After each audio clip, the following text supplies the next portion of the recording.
Let's see if this thing is working here, guys. Let me piddle over here.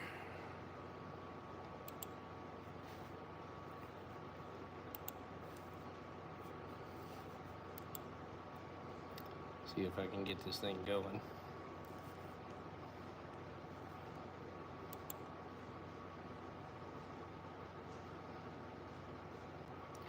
Get all of my conglomerated apparatuses working here.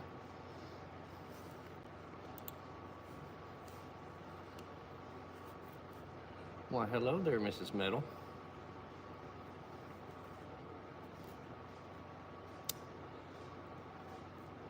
You were quick in. Well, hello, I see you. Well, hello, Stance.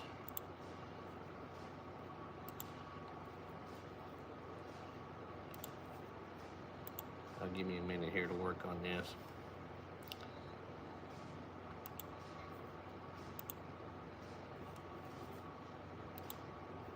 Five by 6.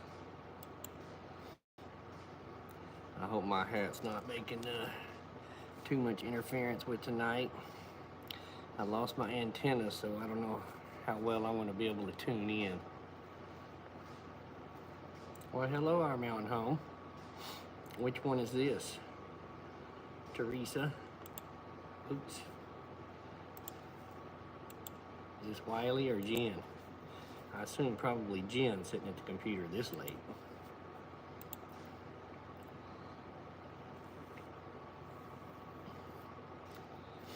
Hello, Holly. I figured it was Jen. Hello, Wendy. Yeah, see what happens? You start talking about soups and stuff like that with my wife, and you're going to wind up having to make a video on it. We ain't into shoveling yet, Teresa, but maybe. I think we're going to miss it here, but they're going to get it further down south.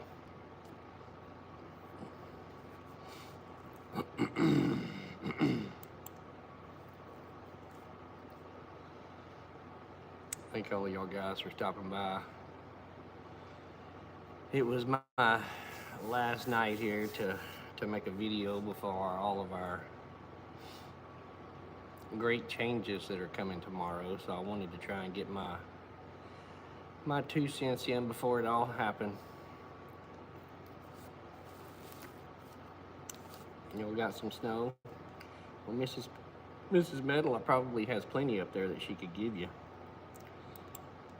There's JW.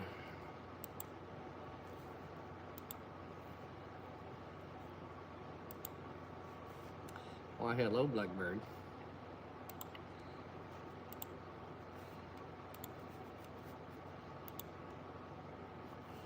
I don't know what I'm going to talk about tonight, guys. It may get a little crazy with everything going on. Which there ain't much that we can do, just kind of sit back and take it.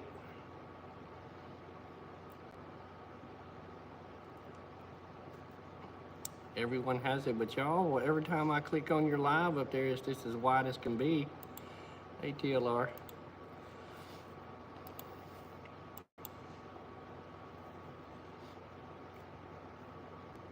Me, Steve? I'm in East Texas. Piney Woods, kind of toward the Tyler area. We're not too far from Louisiana border.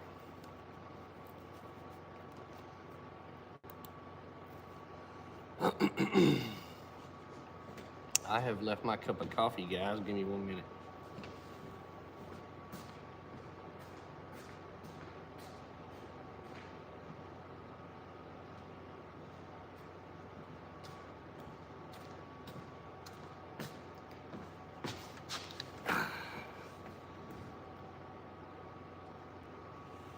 Try to do this without spilling it all over me.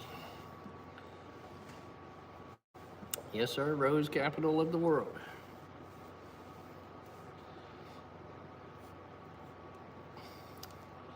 Well, thanks, Jaden. I usually use that when I get down the rabbit holes. It helps me tune in here.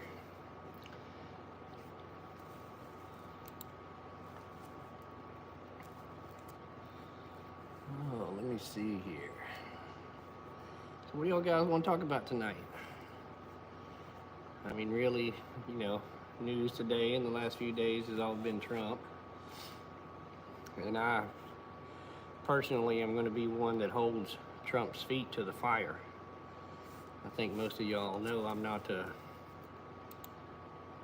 happy with any of the politicians.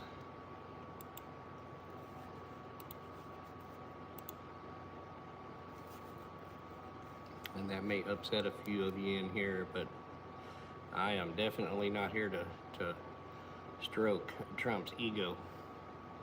I think he's made a lot of promises on the campaign trail, and personally, I just don't see how a lot of those things they're going to be able to pull off.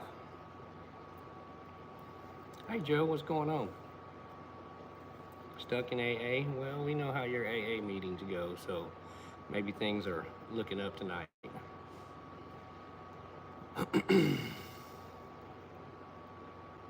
Well, I actually used to live around the Midland, Odessa area there, Steve.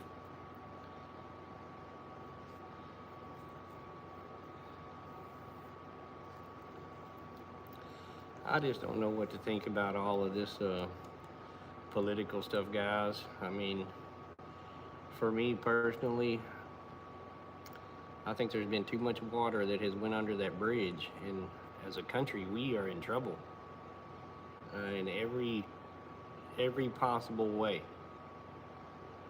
I don't think Trump is going to be able to pull us out of the damage that's been done, and not just from Biden over the last 4 years. We've been dealing with these problems for the better part of 100 years. All of that stuff is culminating to this time.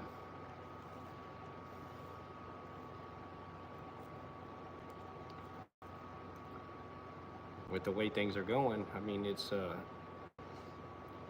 I just don't see any way out of it.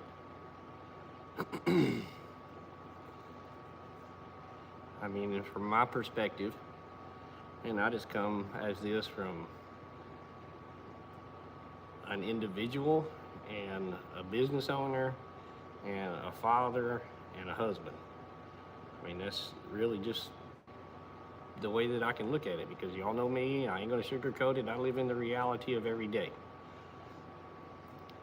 You can crap in one hand and you can wish in the other, and you know which one's gonna fill up faster. It's the one of reality.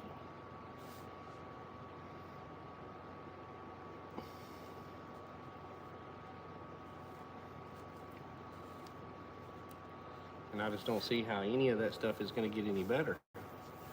I mean, even giving Trump the benefit of the doubt, and I know we can all go down that road about,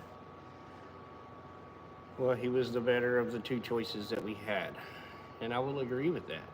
But having a bad choice out of two choices and having to go with that choice is not going to help us, the people of this country, any more than it has the last 4 years.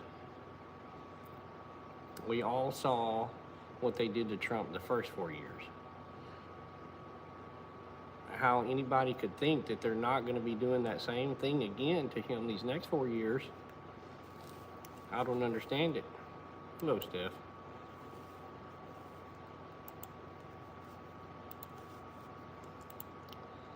I mean, it's the same people. Very few of those people have changed, and the ones that have changed, they're in the same game. I've just seen over the last couple of days all of these nominations that Trump was putting in for all of these people, and his whole slogan was to drain the swamp. But yet, every single one of these nominations, excluding Elon, those nominations have came from the swamp. They're the same people that make up the swamp that he's putting into these positions. So how are we expecting any kind of change? Hey, Sergeant.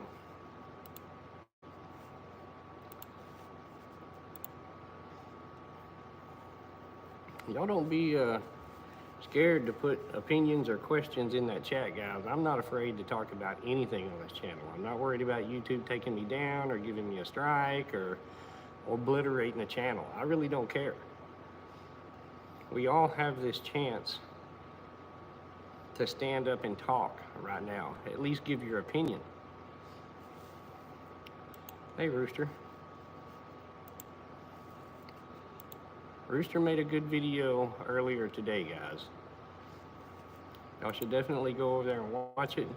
Rooster, drop that link to your video. Hey, Ed, how's it going? Anytime you want to come down, Ed, you just let me know, man. As I was saying, we all have this opportunity to stand up and speak our opinion.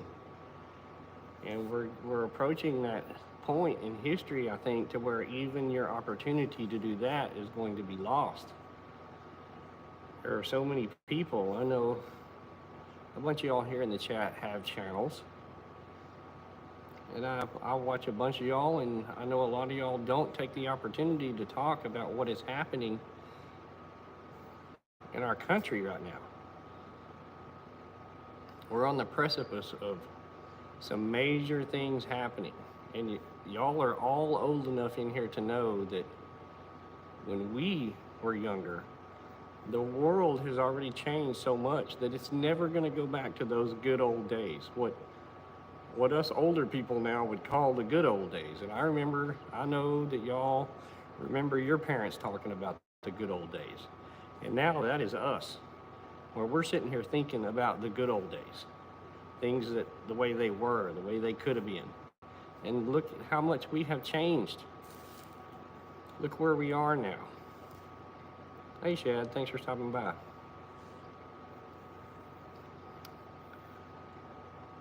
I don't know. I just think we're getting to this point to where, you know, the social media thing is great, and I hate to be the one to stand up and say it, but at what point is there going to be a call to arms on this deal?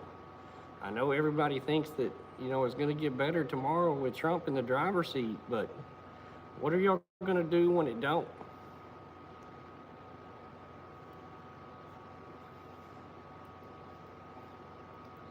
I think things are going to change, Stans, but they're not going to change for the better. That's what I'm saying. Even if we give Trump the benefit of the doubt on this thing, and he wants to do all of the good, and he is the good guy, and he wants to change all of this, the changes that this man would have to make to our society and to our government is going to be harder for all of us. There's nothing simple that this guy is going to be able to do to make our lives easier.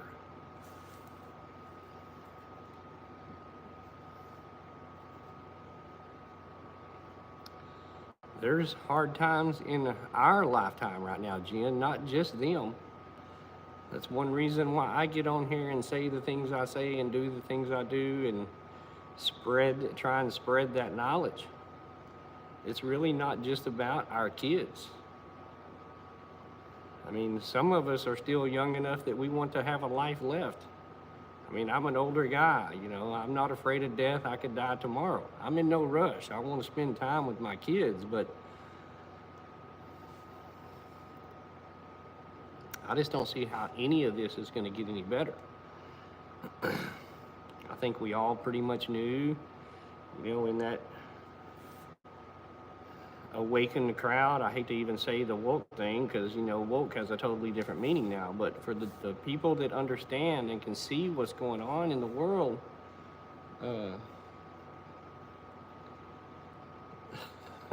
we all knew that if he got this far and it was actually going to be inaugurated tomorrow, and, you know, you can go down the rabbit hole on the assassination attempts and all that kind of good stuff on whether or not they were real or fake or it happened, and it doesn't matter. Tomorrow is the day. And if he gets in, whatever side you want to call it, if you want to call them the elites or the New World Order or the deep state or whatever it is that you want to call them, they're not just going to roll over and give up everything that they've been working on the last 80 to 100 years. I mean, it all might look good, but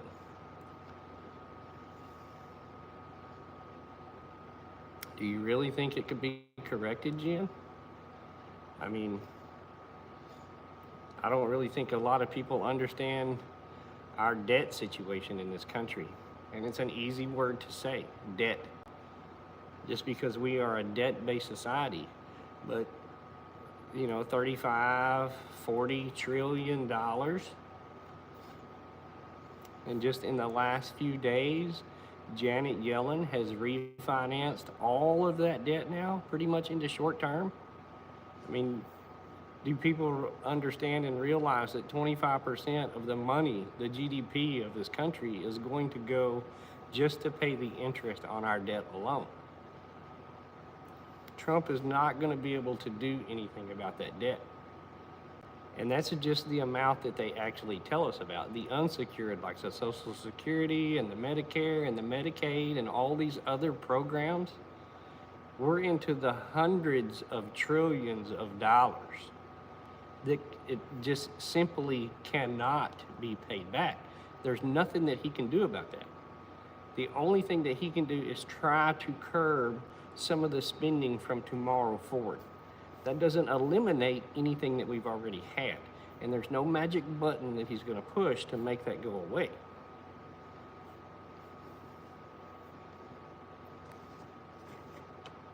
Unfortunately, JW, Trump isn't going to be able to control things like the Fed or inflation.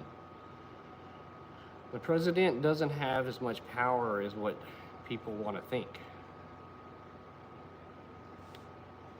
A lot of the conspiracy theory people, the prepper-minded people, the survivalist people, they have this mass belief that it's the government that is trying to take control of everything. It's the government that's going to control everything. The government is only half of that equation. Okay, you must realize the other half of that equation are corporations. When you get down to the real control of the people, it's the corporations that do the control.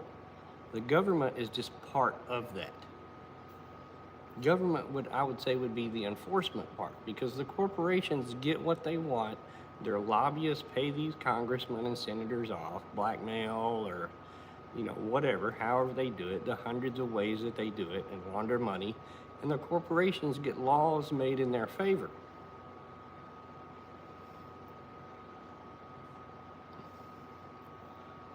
So him having the power to control any of that is really not within his power. He can come in and make all of these promises, and it all sounded great through the campaign trail. But putting those beliefs and thoughts into action are only going to hurt us more.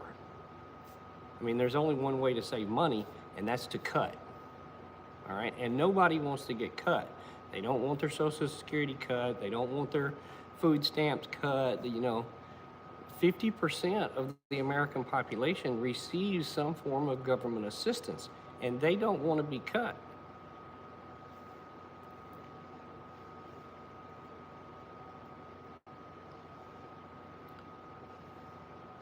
Exactly, Jen. I mean, we've all had that thought that if Trump makes it till tomorrow, the Democrats are going to burn the house down on the way out.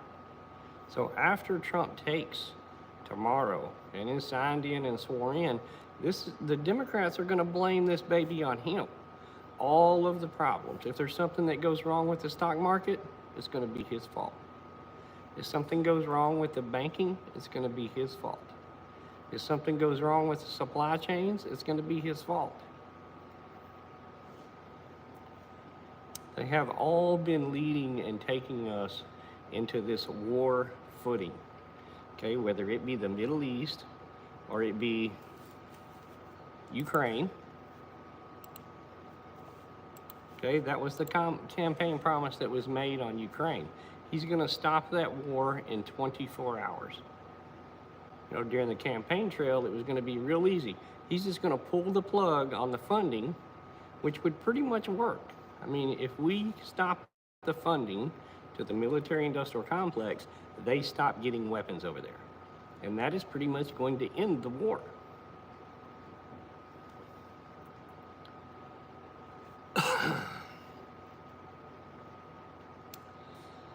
Yeah, Wendy, you can pretty much bet whatever the Bidens have got away with and the Obamas have got away with and the Bushes got away with, that is all money under the bridge and it ain't gonna come back. I heard numbers last week, a couple of weeks ago, that the Biden family had received over $100 million from Ukraine. Pelosi received 84, 85 million. Chuck Schumer was in the 80 millions. I mean, all of these people, the elitists involved in that, received kickbacks and money. And we will never know the truth. It's all hearsay. Hey Jay, glad you can make it. I'm trying to click through here and make y'all guys moderators. I find it much easier if you're a moderator that y'all can click on each and everybody's channels in there and go check them out, man. I highly recommend it. To me, this is the time that we should be making these real connections with people. Hey Rooster, I'd like for you to email me too. I haven't checked your site to see if your email is on there, but my email is, and I'd like to give you my phone number, bud. This is the time that we need to be making that community that we all talk about. Every single one of us on our channel has mentioned the word community. I see so many channels now that are, you know, and I don't want to talk down bad to anybody or, you know, get on their ass, but I hear a lot of channels talk about these meetups. And going and meeting people is great. I mean, that's the start of how you build a community.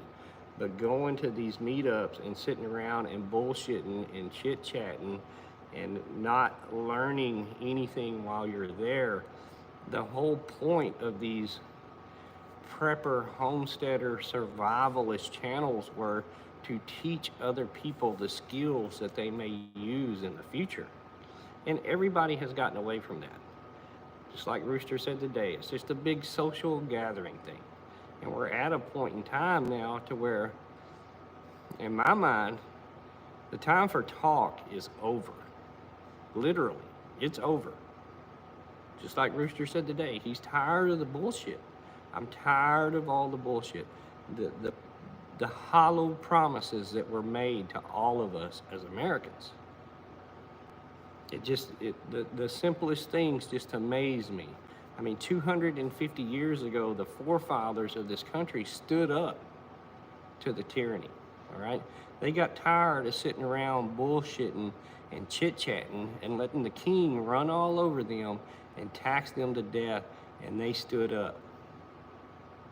Do you think they sit around all day and just twiddled their thumbs and talked and, you know, howdy, howdy, howdy and all that? Hell no, they had a call to arms. We are the many, they are the few. And we let just a few people control all of our lives. We are all so controlled. It boggles my mind how controlled we are, and people have the illusion that they're free.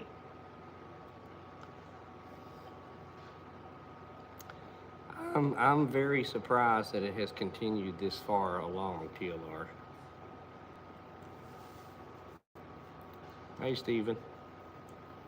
Oh, well, yes, I did make my hat. I've lost a couple of my antennas here lately. It's kind of been to hell and back here at the farm, but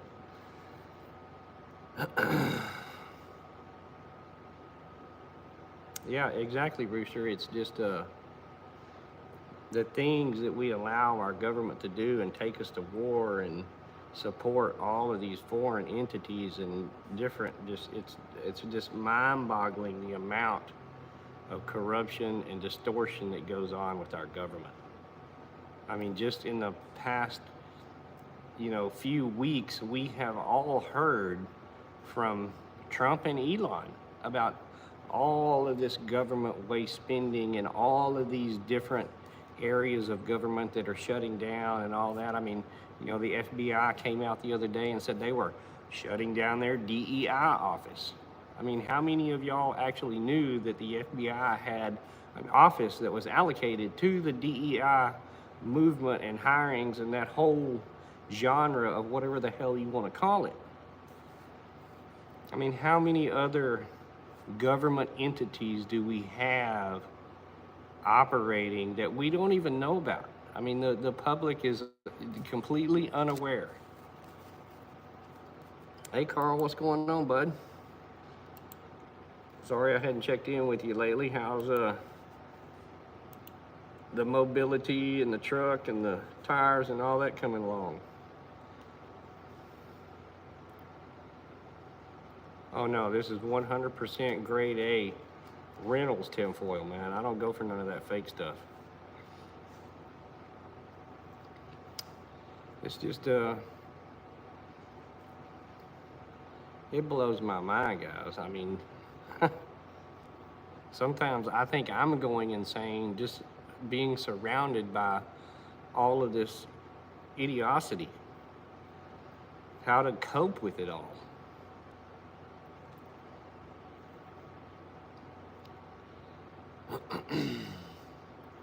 And again, I don't see what miraculous things Trump is going to do to pull us out of it. Everything that I've seen so far on the campaign trail is, in my honest opinion, a complete crock of shit. I mean, we had months and months and months of them on the campaign trail. And how many times was Greenland and Canada and Mexico talked about? How many times did Trump himself talk about it, much less at a debate? I mean, I know all of that, comes back from the 80s and basically the New World Order in the 80s with the North American Union. And I love all of my Canadian friends. And I don't know nobody in Greenland, and I got friends in Mexico. But I'll be the first one to stand up and tell you right now, we can't afford Greenland. We can't afford Canada, and we can't afford Mexico. America is broke. They are writing checks that we, the taxpayers, can't cash, folks, all right? They have spent all of the money that we are going to pay in.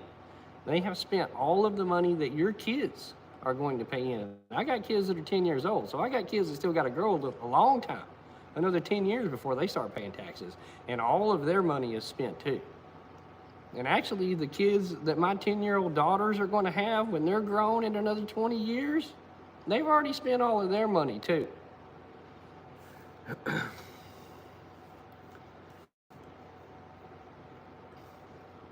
I could probably make you one up, Rooster.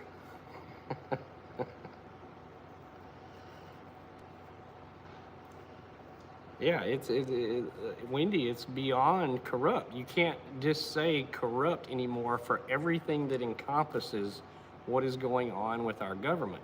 I mean, I did the thing on the drones, the video on the drones here the other day. And just that one little department right there, when you say military industrial complex, I don't think the average person can wrap their head around $1 trillion spent every year. And these lying bastards want to come out and tell you to your face that they don't know what these things are flying around. They don't know where they came from. They don't know where they're going. They don't know what they're doing. I mean, it's just a blatant lie to your face, and they don't care.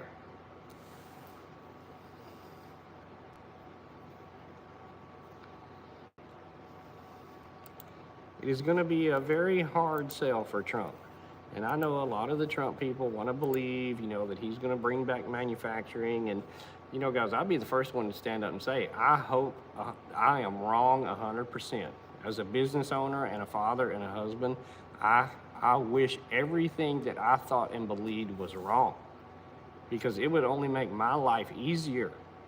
All right, if he was able to pull all of this stuff off, it would only make my life easier. But I don't believe none of that's going to happen.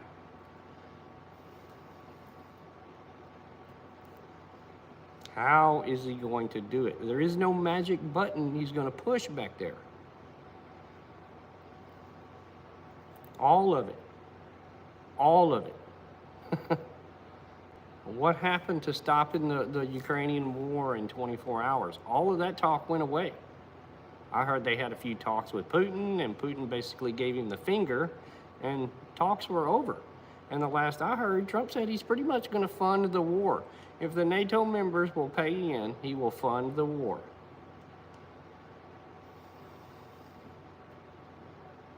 Oh yeah, DPS is out writing seatbelt tickets. You know, that brings me into the whole immigration thing. You know, he's got all these major plans and big plans on deporting all of these immigrants, okay? Which, you know, 50% of the Americans, 60% of Americans would probably agree with. Yeah, they're here illegally, they don't belong here, they're causing problems, they're a drain on our system. Get rid of them, ship them back. You know, the gates down there have been open for 4 years. It didn't cost our government a single penny to open those gates and let those people in. Now, once they got here, we got all kinds of bills that they got to pay. But to open those gates and let those people walk in, okay, cost us $0.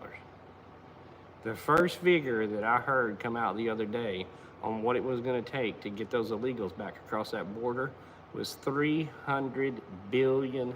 Now, where is that $300 billion going to come from? Well, if we just wouldn't send our next payment to Ukraine, that's the $300 billion right there. The problem is we're going to go ahead and send that payment to Ukraine.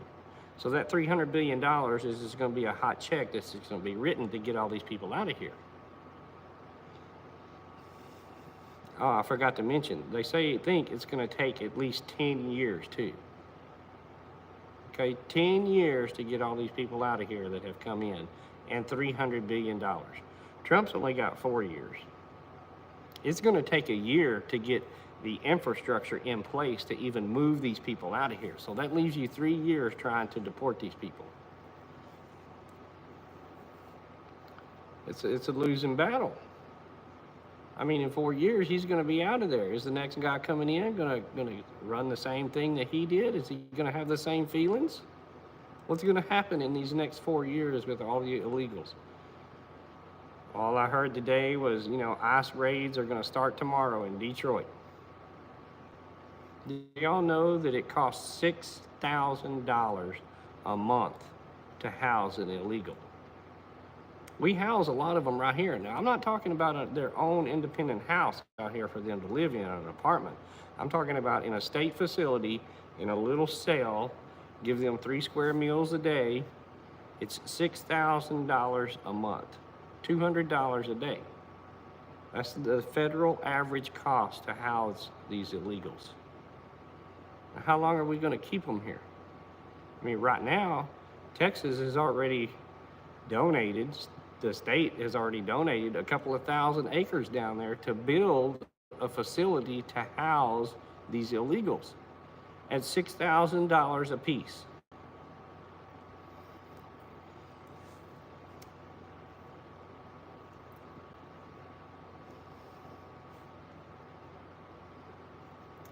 I don't think he's going to release any classified information, Watterson. He's going to tell the American people what they want to hear, just like through the campaign trail. It's just like the 100 executive orders that he's going to sign tomorrow. We're going to see 3 or 4 maybe. You know, the ones that the American people want, like, you know, the immigration, go ahead and sign off that $300 billion.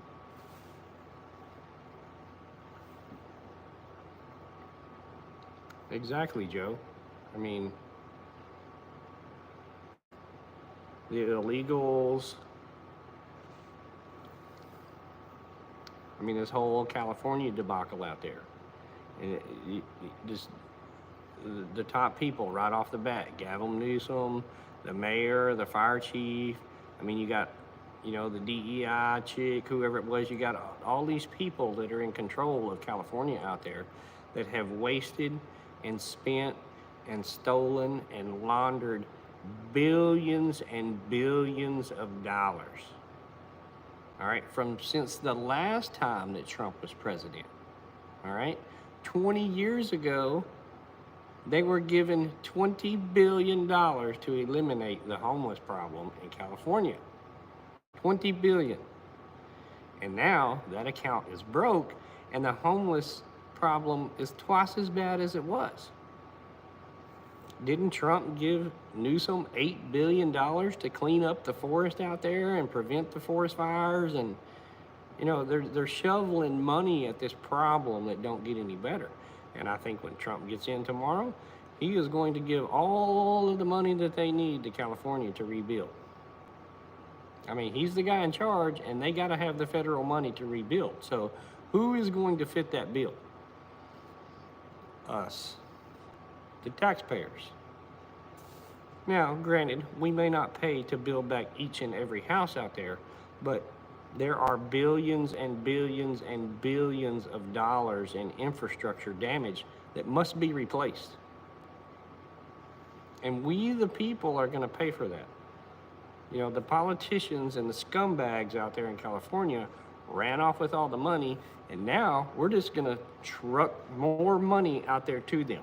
I mean, Newsom is in control of all of this money that's fixing to come from our federal government out there to California. What do you think is going to happen to all that money? I mean, they did upgrade the $750 payment that they gave the people in North Carolina. The people in California are getting $770. They got that $20 increase, you know, I guess, you know, the inflation rate in California, so they get a little more money.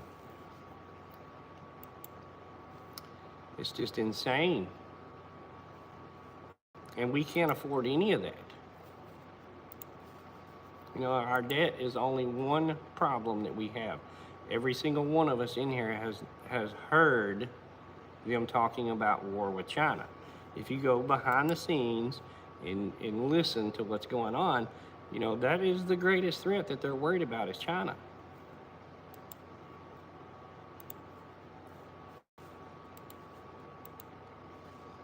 And I would go so far as to say that probably right now, in this day and time, China is treating us better than a lot of our allies. I mean, we do receive about 70 to 80% of our prescription medication from China that saves, you know, apparently lots of lives over here in the United States.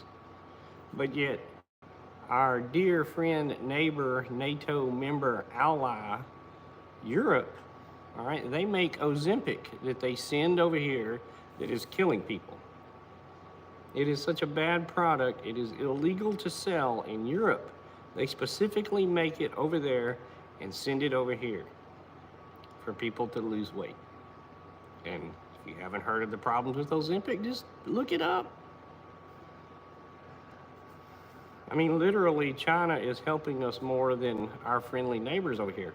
And none of those members over there were too excited or happy about the thought of us taking Greenland.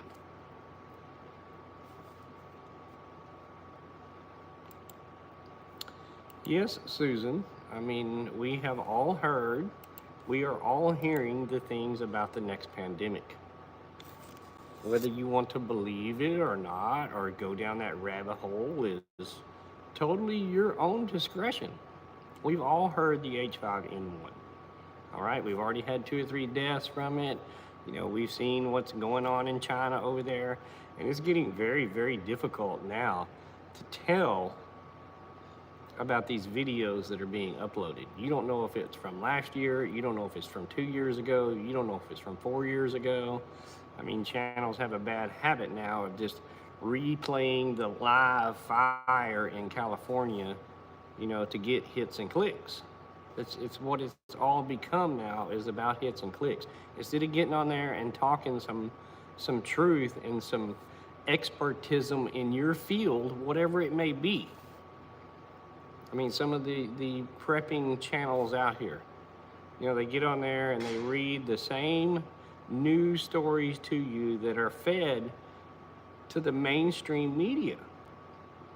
All right, instead of getting on there because you're, you know, a veteran of 30 years ago and teaching other people about something maybe that the military taught you, or some survival skill, or some kind of combat skill, you're just going to get on there and read the news to get clicks and views and paid. You sold out. I don't understand it. I don't have that kind of mentality. I don't need to be famous on here. For the biggest part, I mean, most of y'all, I'm never going to be fortunate enough to meet. So your opinion on what I do and say and act has about this much effect on me. I mean, I can let it slide off of my back like water off of a duck's back.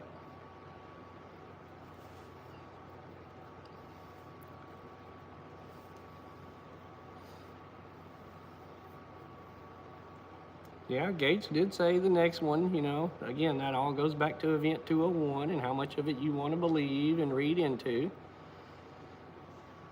I mean, it seems there's a lot of coincidences going on there with everything. Yeah, Wendy, you're not too far away.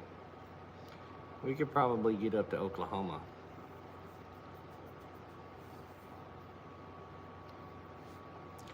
There are so many bioweapons and things going on that, I mean, we don't even realize as the mass public that the food they are feeding us is a bioweapon. Hey, Moon.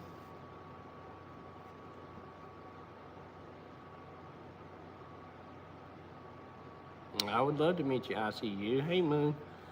Yeah, that's, I don't, I just don't understand it. I can't wrap my mind around it that, you know, people should be taking this opportunity. Hey, MB. I mean, this is, for me, we're at the Hail Mary stage of this game. I mean, in all honesty, I think Trump is going to usher in Agenda 2030. Everything that you're going to see from now for the next 4 years are going to usher that in. And it will be under the belief that this is better for you, it's better for the country, this is what we have to do to save it, you know. There are so many corporations and individuals that are looking to take him down, whether it be financials or supplies or government related, personally, something on him. And it's so convoluted and twisted, we don't know what to believe. Hey, Stuart. They've got us all pinned against each other. I mean, you can't get on somebody's live now and not, you know, if you say something out of the ordinary, I mean, they're just, you know. And I have heard it all on my YouTube channel here. I'm a dumbass. I don't know what I'm doing. I'm anti-government. My canned food is going to kill me. I don't know how to survive. I've heard it all. Doesn't bother me a bit.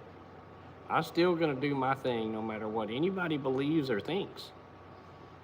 Like I said, as a father and a husband, there are things that I'm going to do that I can't put it on YouTube. There's no need in me putting it on YouTube. I don't need the ATF showing up at my door. You know, that's the whole thing with the law enforcement, and you know, it's easier just to avoid those and get through your life than it is to have to freaking deal with them. Because if they ever get you in the system, you are screwed.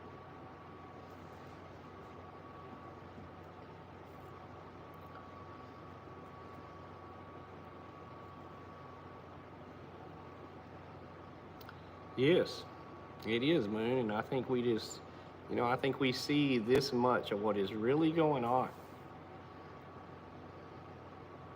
Hey, Cha-Cha. Yeah, there's plenty of hateful folks out there, and the biggest part of it is they just can't be open-minded enough to, you know, just absorb the information that someone else has. If it doesn't pertain to you or it doesn't help you, that's fine. Let it go on out, but at least listen to other people's opinion.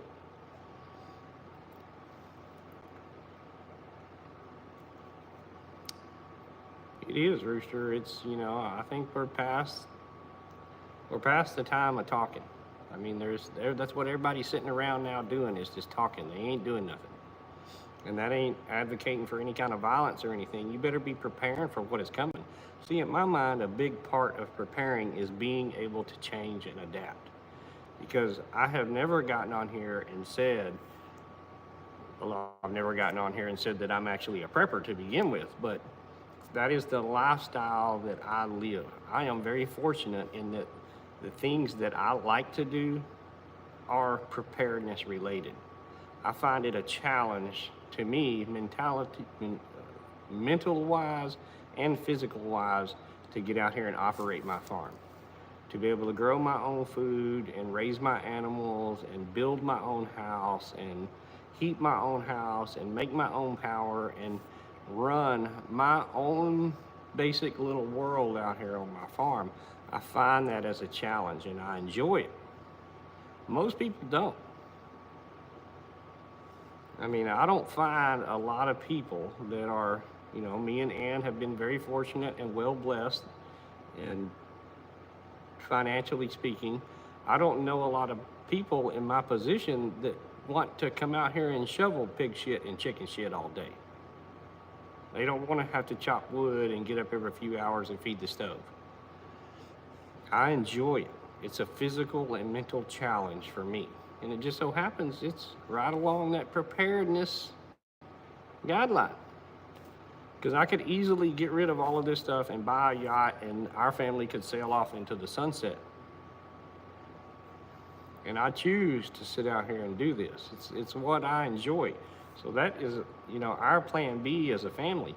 We still live every day and do the things that I want to do, and as a family, and y'all know my wife travels to Europe and Argentina and visits and takes the girls, and we still live. We don't let this cloud stop us from living and enjoying life. But this is our plan B.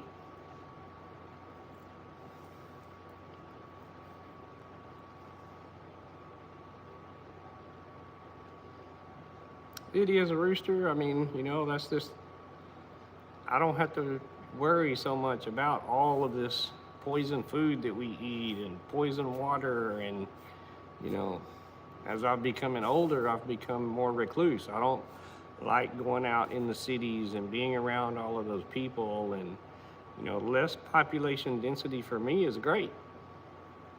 And just not everybody likes that. They try and sell this off-grid homestyle stead lifestyle to people on YouTube that's what you got to do.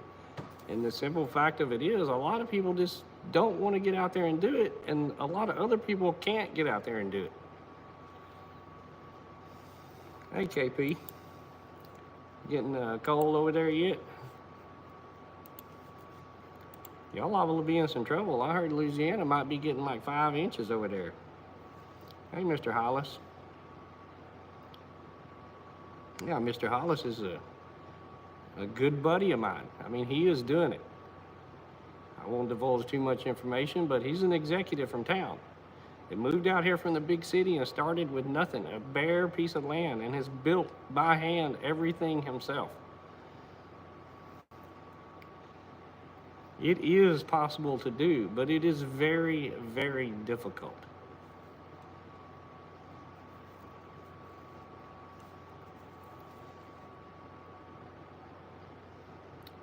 Most people are just like,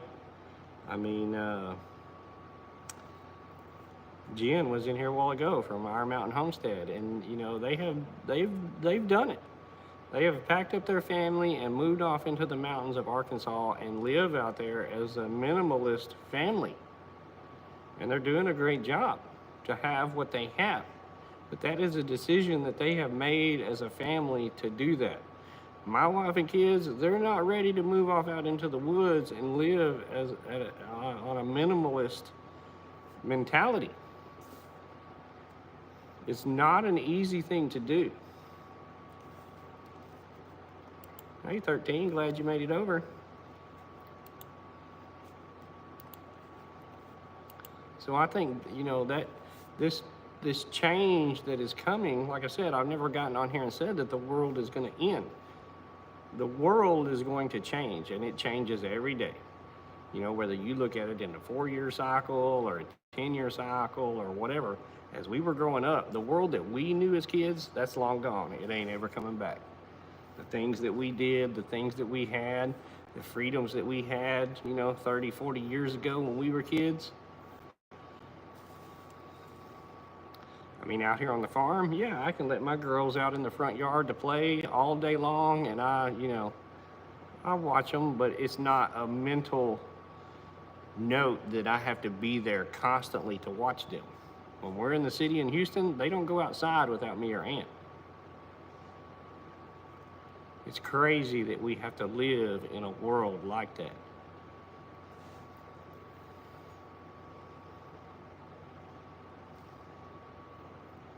Exactly, Moon. Nothing worth having is going to come easy.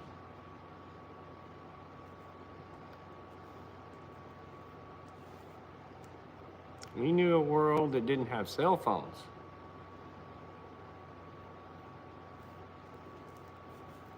And look, I mean, just today, you know, the TikTok thing today had so many people, excuse my French, fucked up, okay? This morning when TikTok clicked off, all right, and everybody thought it was gone, there was about 5 million people that lost their jobs, all right, that make a living on TikTok. There are plenty of people right here on YouTube that make a living, and the government can take that away from you that fast with the push of a button. All of these platforms, every single one of them, there are people that are kicked off of YouTube every day.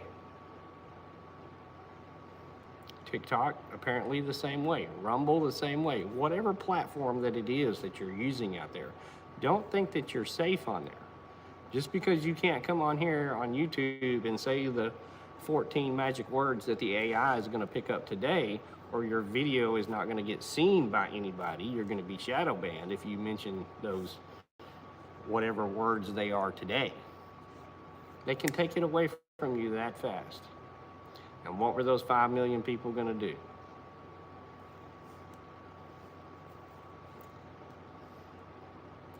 Well, Jay, I'm happy to say that I don't have a TikTok account. I've never had a TikTok account. I don't get on TikTok. I can rarely even play a video from TikTok. So, no, TikTok's not the reason I got on the full hat. I was hoping some of y'all would take me down that rabbit hole and we could discuss and answer some of the pertinent questions. For me to sit here and keep up with it all and keep y'all entertained, man, I'm not an entertainer, so I was hoping y'all would kind of throw in on some things that we could talk about here.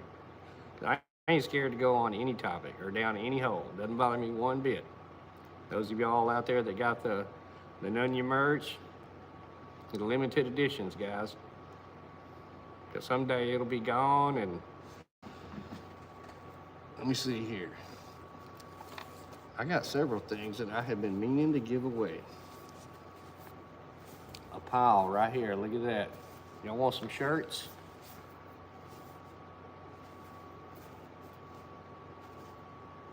I got 4 shirts here. Y'all want to give them away? We got 30 people in here. Let me know if y'all want some shirts.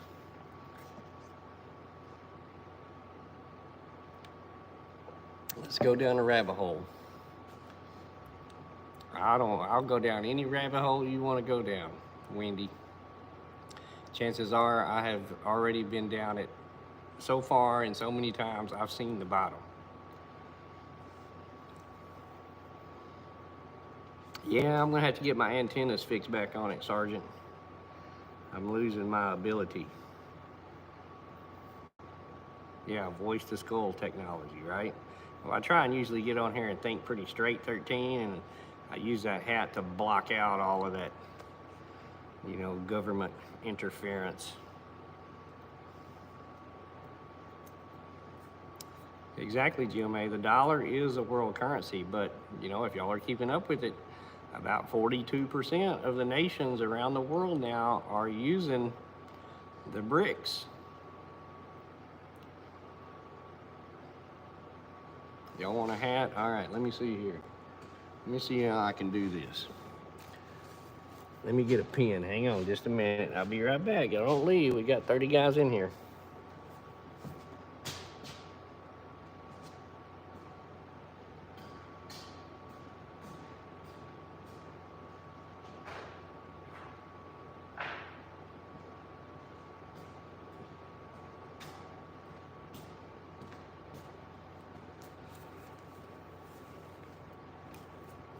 If I don't have y'all size, I guess I'll get it.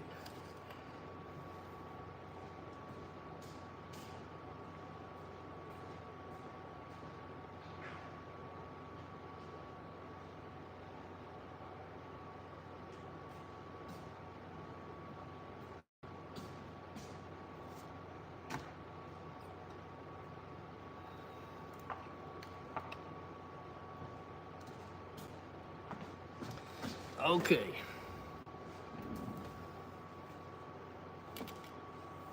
Thought I had a mini hat here too. Maybe I do, maybe I don't. Oh, looky there. That's one of them nice embroidered ones too.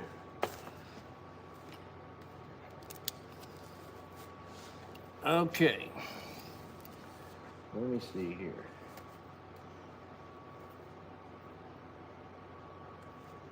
All right. I got a couple here that are different sizes. So, if you don't wear this size, don't enter my little giveaway here, because I'm gonna have a size down here that'll probably fit you. And if I don't have one that'll fit you, I'll get one made for you.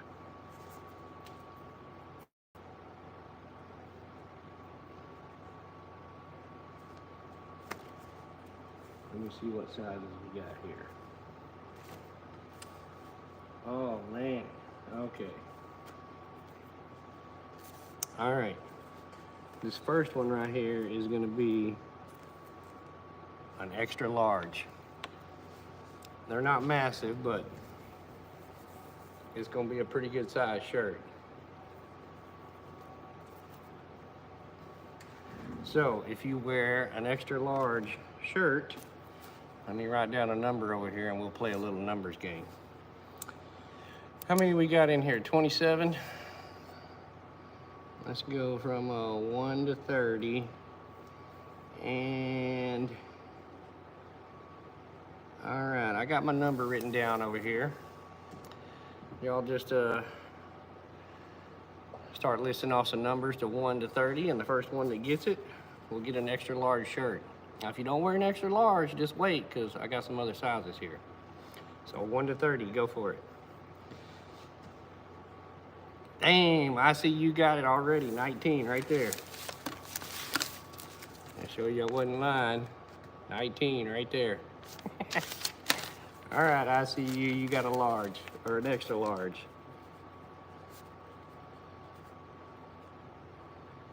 Y'all make sure you got your email or some way I can contact you on your page, because I'll just go to your page and get your email off of there and email you. So there's I see you, your shirt.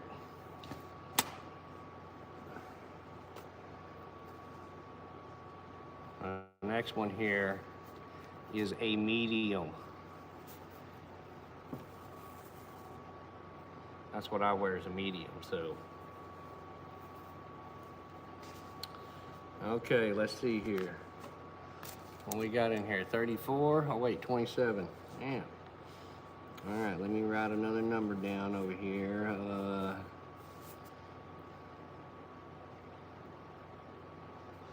All right, 1 to 27.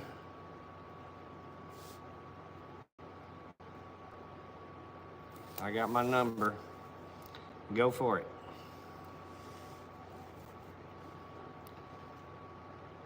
Moon, you got it, 7. Look at y'all, y'all are quick tonight. Can you wear a medium, Moon? If you can, I'll get you a bigger one. Or a smaller one. I got a small one over here. I haven't had the pleasure to meet you yet. I know Ann has several times, and the girls.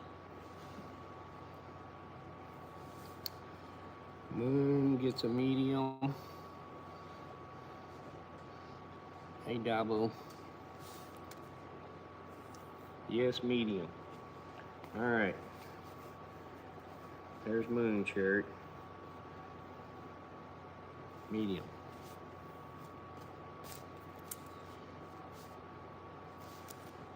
Let's see, what else do I got here? That one's a small. And that one's a small. I'm gonna give away one more small, or one small. Small. What we got in here? 27.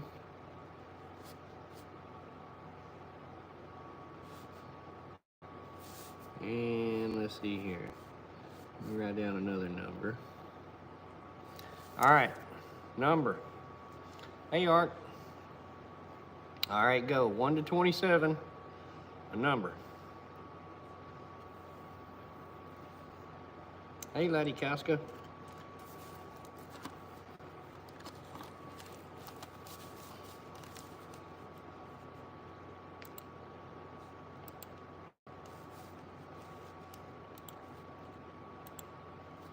$69.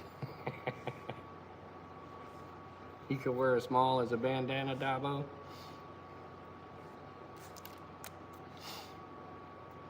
No, I ain't got it yet. 1 to 27.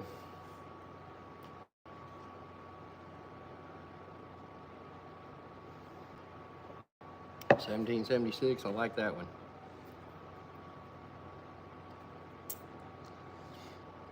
Oh, now they're all over it.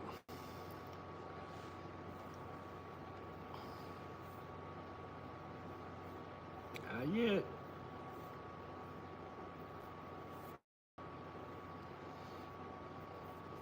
Not yet.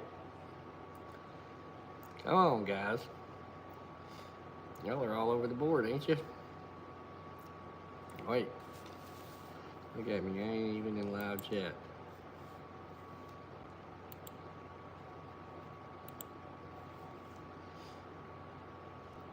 Ain't seen it come across yet. There it is right there, 13.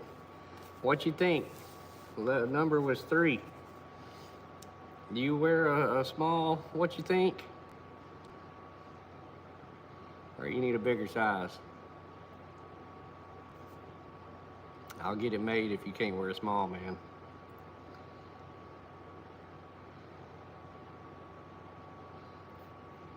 Let me know what size shirt you wear.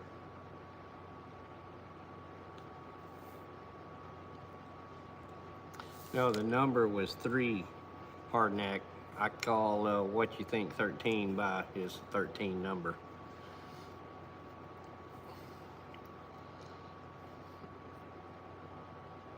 You're more of a medium? All right, I'll have you a medium made. I'll tell you what, Wendy, I will send you the small.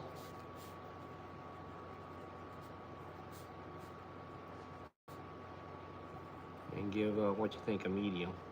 How's that? I'll send it to you, Wendy. A small. And it may take me a few days to get yours made, what you think, but I'll get you a medium made. Now, these are definitely harder to come by than the shirts. I'm limited on how many of these things I can get made. Let me think on what I can do.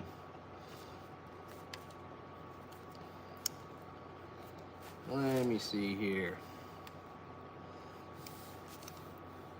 We got 28 in here. Let me think for a minute on that hat. And as I make some more videos here and do some more lives and get a few more people in, I have many of y'all may remember last year I had a custom cook set thing made, campfire set that I want to give away.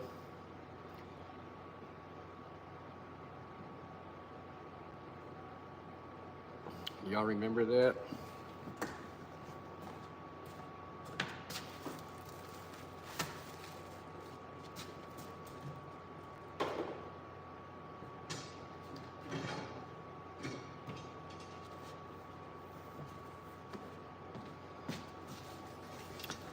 Still have this custom wrought iron camp set with the stakes and the bar that was made, handmade.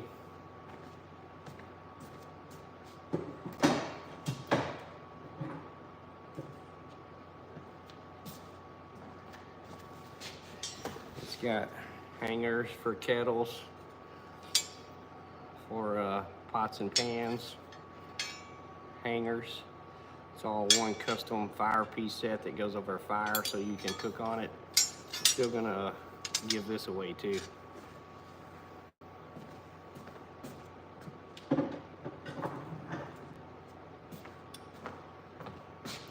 That's coming up. I'll probably make a video to give that away. You'd rather have the camp bars?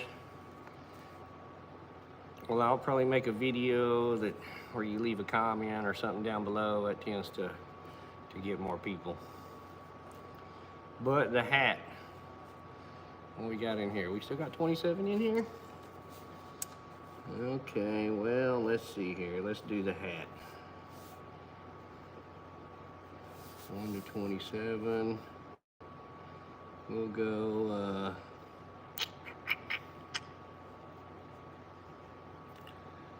all right, I got a number. Y'all go ahead for the hat. I've been needing to give this stuff away forever.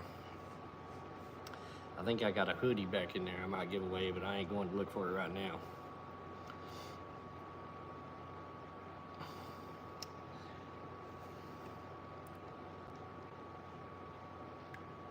One to 27, Arkman. Got to stay within the bounds of the number of people we got here. Jim Survival, where'd you come from, Jim? Thanks for stopping by.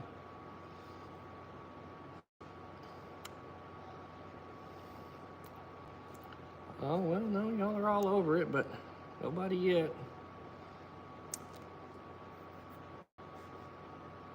I love giving away merchandise.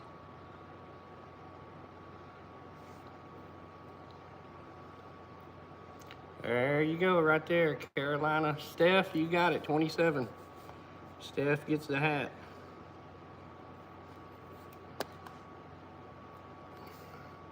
There you go, Steph. Your own personal Nunya hat. I'll put that in a pile and I'll get what you think's ordered in the next day or two. I'll get those in the mail out to you.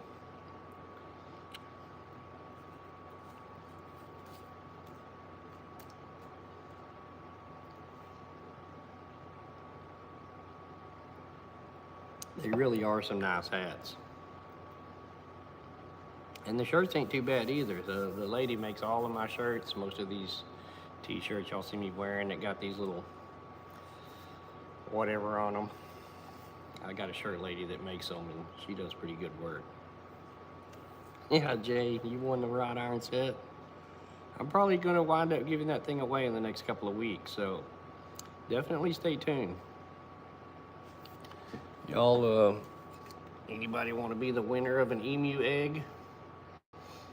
My emus are laying, and we've got emu eggs everywhere.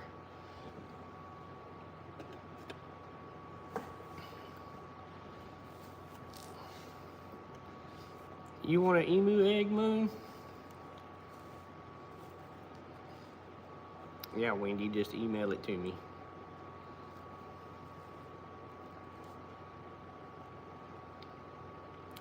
Yeah, Costco, we got a couple of emus, and they are a breeding pair. They just started laying last year, and we got about 10 eggs last year. Most of them I sell, because I can sell the eggs for $100, fertilized emu eggs. But if you hatch them, the little emus can go for $250 to $300. So the girls and Ann have 5 eggs down in Houston that they are trying to hatch, and you can see from the size of it, they're pretty good size, and we don't have a special incubator. Give you some kind of idea.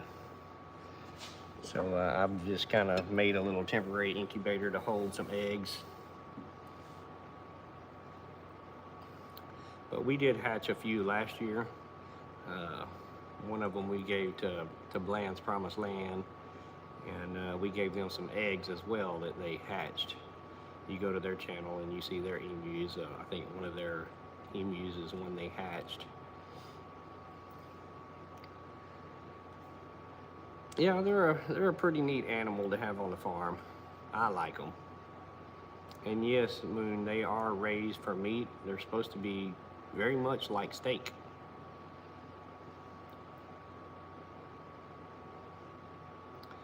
Yeah, well, the honey giveaways are pretty tough because Ann likes to eat all of the honey that we get from the farm here.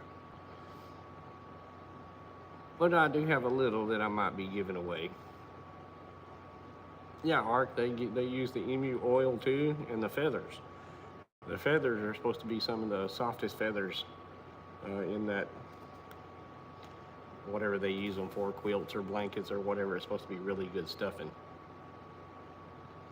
And for the people that have that new tick disease that can't eat red meat, the emu is a very good subsidy to the red meat. If you can't eat red meat, you can eat emu.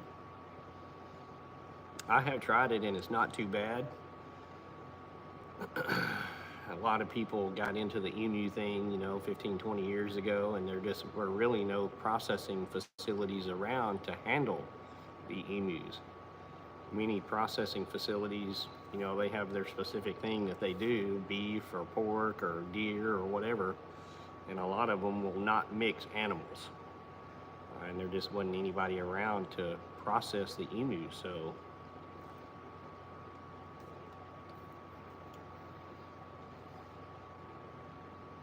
it's really not a bad meat. I would like many of the things out here on our farm we raise to eat. And, we are able to hatch a few this year. I might raise one up to try and cook him up just to try it myself. This last year, of course, we did a piglet, and that was delicious. And we've done our chickens and turkeys out here. They're all delicious. That's part of the challenge, is being able to raise that food, and feed yourself and your family. Now, I've got a guy that I trade chicken for steak, so it works out pretty good. Yeah, this year we've been able to put back chicken and turkey. I haven't put any fish back from the lake, but I could easily go over there and catch fish. And we got a couple of deer this year.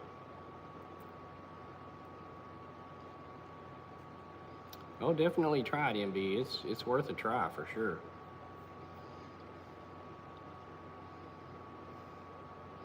I haven't collected enough feathers or anything off of them. I guess, if you're going to process it for meat, you would be able to process all of those feathers as well. But last year, the first year that they started laying, I don't know if the male didn't know what to do or he wasn't old enough or whatever, but they didn't try to sit on them at all last year. They would just sporadically lay the eggs out in their pen, and I would go collect them. And this year she started laying, and she had laid those 6, and then for some reason the male collected up 3 of them and built a little nest, and he's been sitting on them the last 4 or 5 days. So hopefully he's going to be able to hatch them out this year. I'm going to try and watch him pretty close and make sure he stays on them, because it's about a 50, 60 day hatch period for those eggs. So, hey, well, thanks for stopping by, Rooster. I appreciate it, man. And again, somebody go over there to Rooster's channel and get that video that he uploaded today and drop that video or drop his link, because that's a good video to watch. Rooster's a pretty smart man.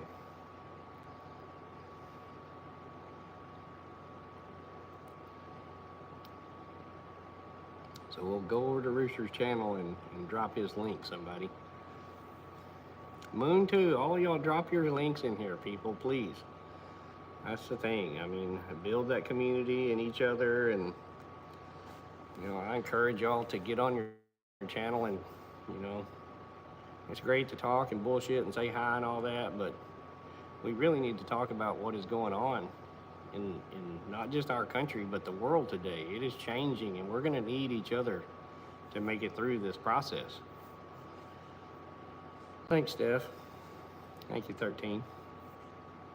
Y'all, drop y'all's links. That's why you're blue, and share and go and visit, and please. We are all in this thing together, guys, and we are all we got. I mean, it's what I believe, and it's what I feel. It's what I've seen for the last 50 years of my life, even though I haven't been involved in politics, but I've been able to watch it for the last 30. And there ain't nothing that I've seen that makes me believe that these people are here to help us in any shape, form, or fashion. It is just us that, we're going to have each other. As many of y'all know, I do everything that I possibly can on this channel for people on YouTube. I mean, I've loaned people money, I've given people eggs, I've given people chickens, I've given people goats, fruit, seeds, everything. Anything that has to do with this farm here, we have tried to pass that along to people in whatever way that we could. Hey, Jen and Steve.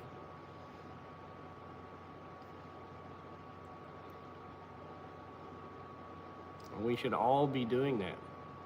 Take the time to discuss what is happening. You've got people that watch your channel. You should take that time to voice your opinion before it is taken away. Even if there's just one person out there that listens to some of your advice and gets them started on that path, the right direction. I can't tell you how many comments I get on older videos on my channel from the canning and the food preparation and all that kind of stuff, the gardens and the chickens, on how much it helps these people. But I'm just not an entertaining guy, man. I mean, to be honest with y'all, I'm very personal and private. I don't like putting a lot of information out on here. But I had that calling from the man upstairs to say, spread your knowledge, so I did. But I'm not the kind of guy that keeps going back over that canning video 20 times. I'm not the guy that wants to show you my chickens every day. Yeah, plant those seeds, and everybody keeps talking about how people are waking up and seeing it. What are they actually waking up and seeing? Are they realizing that, they have a corrupt government and that they live in a police state? That's all fine and great and dandy that you see it, but what are you going to do about it? Maybe your thing is cooking. Get on there and do some cooking. Show people how to cook. Maybe your thing is sewing. Show people how to sew. Maybe your thing is the Bible. Get on there and teach people about the Bible. There are people that are going to listen. There are 8 billion people on this planet. I said it in my other video the other day. The people that are growing and their channels are getting, bigger, and they got hundreds of thousands of subscribers, they get on here and they spread the government propaganda. They don't tell you the truth. They don't show you what they're doing. I mean, take the biggest ones out there, and I hate to drop names and stuff, but we all know the big channels. Canadian Prepper, what does he do? I have been to his channel probably half a dozen times, and I have never seen one thing on there that guy does to make me believe he's a prepper or into preparedness. He gets on there and tells you the world is ending, spreads propaganda news and everything that the government wants him to say. He follows that storyline. And that's really not helping anybody. I mean, for the biggest part, most of the people that are here in the chat, they realize what's going on. Some of us are so old that they don't really care. They know there's nothing that they can do about it. Some of us realize it, but know that there's nothing that we can do about it anyway, because you're just going to go to jail. Some of us realize it and really don't give a shit, and let them come to my door. I mean, that's the way a lot of people are getting. They're so fed up with it, just let it happen.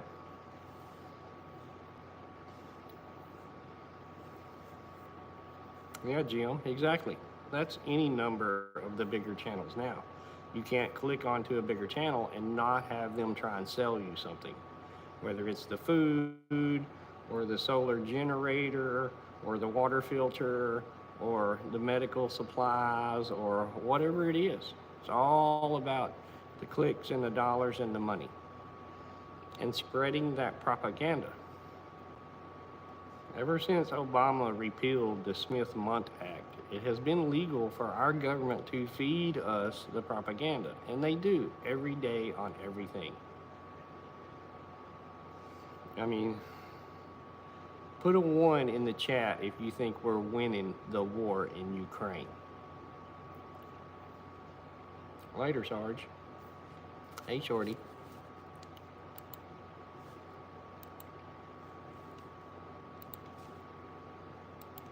They feed us this lie that we're going to win this war in Ukraine and everything is all good and we're doing all the good and Russia's going to go broke and Russia's economy is failing and, you know, blah, blah, blah, blah, blah. And what do we see? Every week they're sending billions of dollars worth of equipment over there. We are depleting our stockpiles and sending it over there. If we were winning and doing so good and everything was going so great, how come they keep needing weapons and money? I mean, how many people realize that that war over there started 10 years ago in 2014? When our CIA, all right, uprooted the government that was in place over there and installed their own government, which was anti-Russian. That's when all that started over there, was 2014, 10 years ago. And through the years, there were scuffles along the Russian border with Ukraine, and whether you call it ethnic cleansing or, you know, the Nazis and the white power were against the Russians and the Christians, and, you know, they were having these scuffles along the border down there, and hundreds of people had been killed just up until 2020. Hundreds of people had been killed. And yet we start this mass conflict to where I heard the other day over 1.5 million people have been killed so far.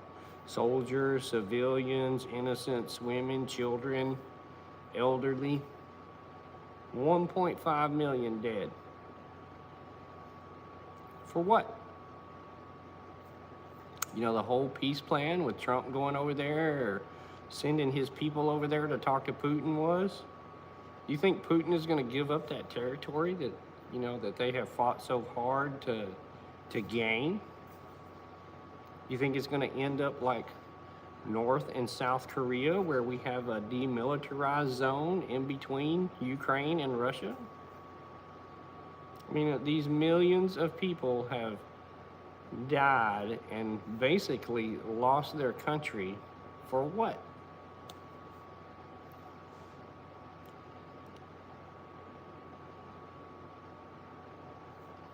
Taking your property via taxes. Well, that is always, or has always been a problem, Diane. I don't think people understand the whole idea behind the Trump tariff thing. I mean, what was it, maybe a week before the election results, Trump was going to magically come in and remove the IRS. And, you know, I don't know any American that would not think that removing the IRS is probably a good idea. We would all love to see the IRS abolished. That's one reason why we started the revolution against the redcoats, was a tax applied to the tea. A 2% tax on tea applied was one of the main founding reasons that we had our revolution. And you look at the tax rate today, by the time you are state income taxed and sale taxed and, you know, commodity taxed and driver's license taxed and food taxed and pages and pages and pages. You're taxed on everything that you do, from the money you make to the money that you spend. You're taxed on it. You're probably floating around somewhere between 65% of what you make is going to be taxed. So we went from a 2% revolution tax in the beginning to now we're almost taxed at 60%. So yeah, probably most Americans would think, let's get rid of the IRS. What good is it going to do to get rid of the IRS if you are replacing the IRS with the External Revenue Service, the ERS, with the theory that all of these taxes are going to be generated from tariffs on goods that we buy, goods that we import? Because I would venture a guess to say that 90% of the things that we use in this country are imported. Everything. We import our food, we import our clothes, we import cheap electronics, we import cars and car parts. We don't manufacture hardly anything here in the US anymore, guys. Anything. All right, we are a consumer society. We consume product. That's what America does. And now all of those products are going to be tariff taxed. And the millions of people believe, well, we're going to tax China that tariff, not the American people. I mean, we're charging China to import those goods here. What do you think China is going to do with those goods? When you apply that tariff and that tax to them to sell us our goods, what do you think they're going to do? You don't think they're not going to raise the price on their goods? And everybody say, oh, well, if they raise the price on their goods, then American companies can compete with them.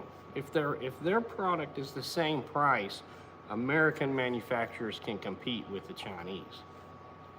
Chinese just make it too cheap. That's the thing. Tax it. Right? Where are you going to manufacture this stuff in the United States? We don't manufacture anything here. Where are you going to get it?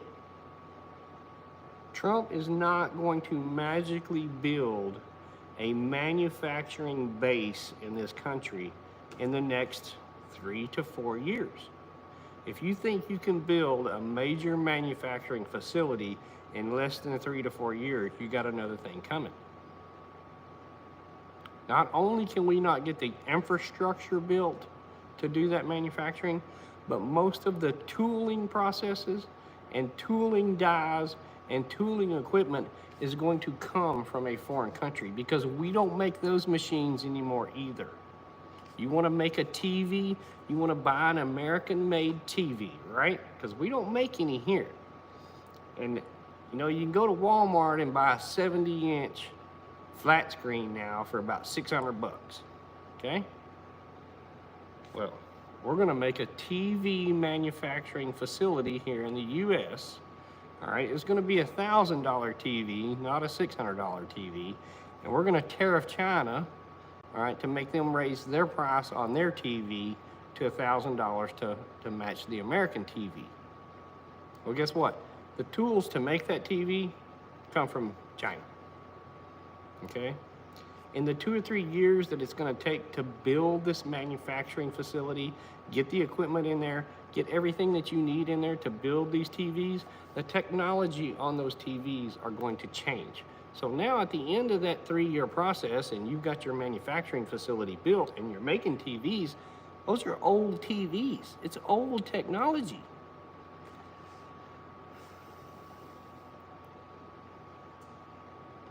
No, Jay, I don't have a 70-inch TV.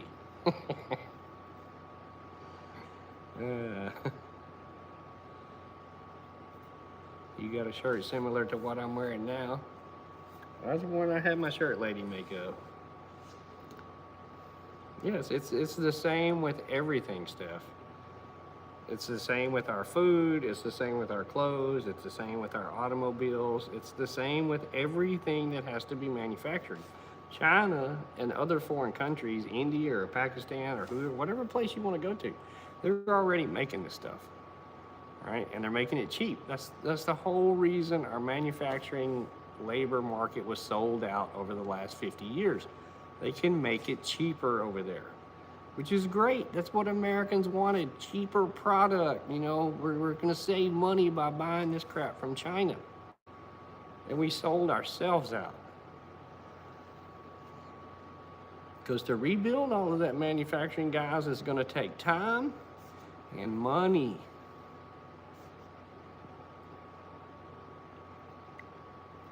Exactly, Ark. Hinco in Mexico.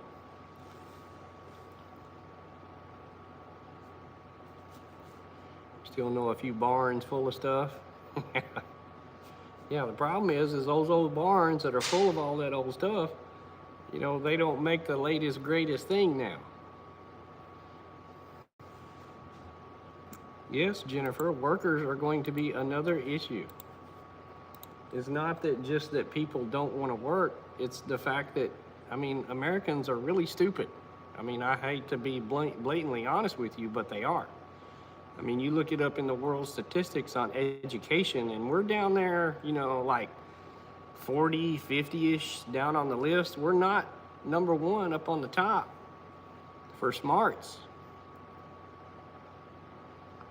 And a lot of that stuff is going to be taken over by AI anyway, and robotics. I mean, that's the deal, you know. I have a bone to pick with Elon. Maybe Elon will see this. What makes Elon this miraculous, smart, inventive, great, world-saving person? I don't get it.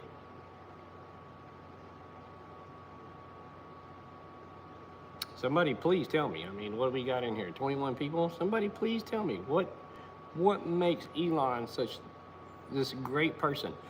And you know, most probably people my generation or older really don't think he is. But all of these younger people, the younger generations that are coming up, see Elon as their savior. All right? He's doing so much good for people in society and the planet.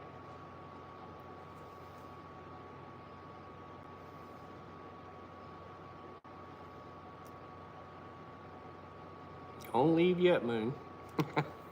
My problem with Elon is, if you do your research on electric cars, they are no better for the environment than a gasoline car. All right, by the time that you mine everything for the batteries and you build all of the car, I mean, the aesthetics of the car are basically the same as any other cars. You've got, you know, a metal body, you got rubber wheels, you got bearings and all this stuff. The only difference being is one has an electric motor and one has a gasoline motor. One has a huge battery and one doesn't. What are they going to do with all of those batteries? All right, the system is not set up yet to recycle those batteries. It's not profitable. There are elements in that battery that are valuable and they can be recycled. But here in the United States, the regulations and the EPAs make those batteries unaffordable to recycle. So what are they going to do with them?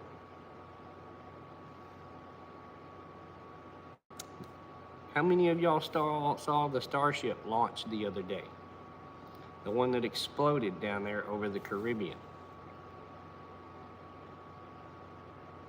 How good is that rocket or the explosion that occurred?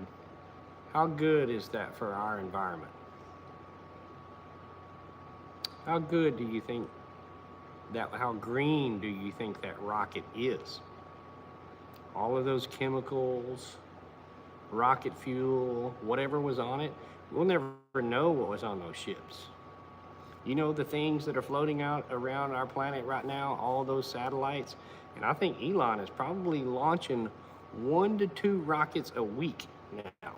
All right, whether it be from California or Texas or Florida, we pretty much got a rocket going up every few days. And all of those satellites and all of that space junk that we have been putting in space since the 60s. Okay, we're talking 60 years, folks. And technology has only increased through those 60 years. How do you think those satellites are powering themselves? I know Jennifer's got something to say about this one, because she done left me a comment the other day about a shoebox-sized power plant.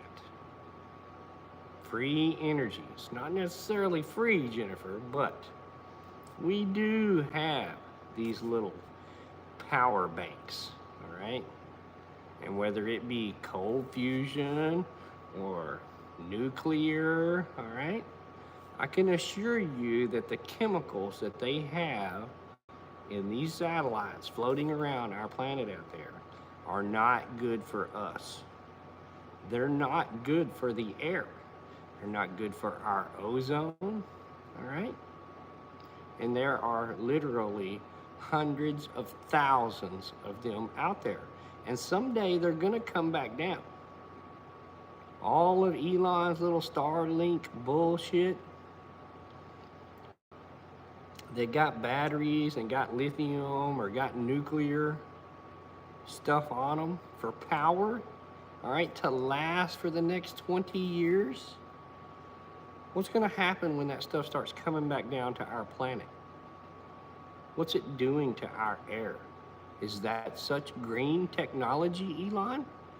I ain't seen one electric rocket take off yet. Hey, Jan. How are you doing? Glad you stopped by. Hey, Mountain Grandma.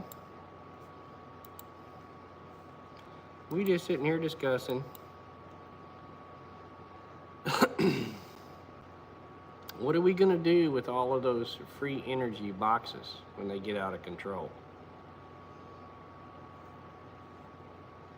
There is so much going on that people don't see behind the scenes. We see this much, guys. They hide so much from us, and they tell us what we want to hear to smooth it over so that the show can go on.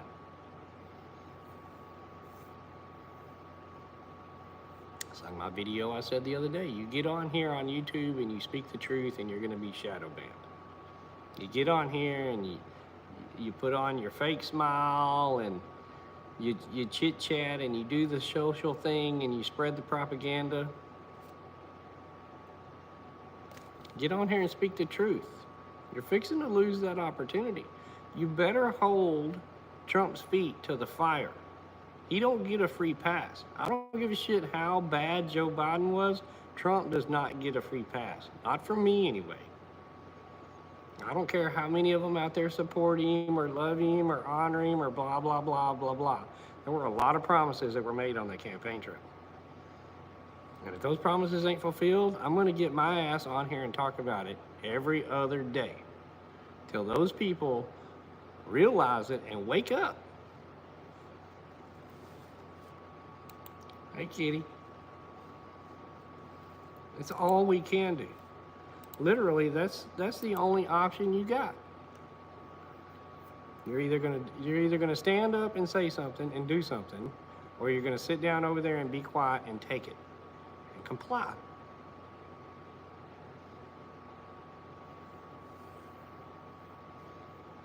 Yeah, kitty, it's all one big club and we ain't in it.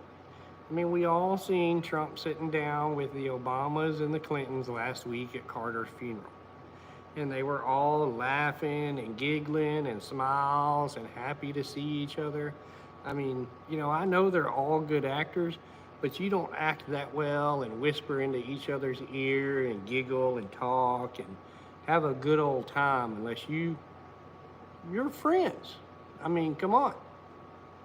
Do any of y'all go and sit and talk to people that you know despise you and hate you and have done everything that they can to ruin you and your career and your future and your family? I mean, look at what the Clintons and Obamas have done to Trump in the last 8 years.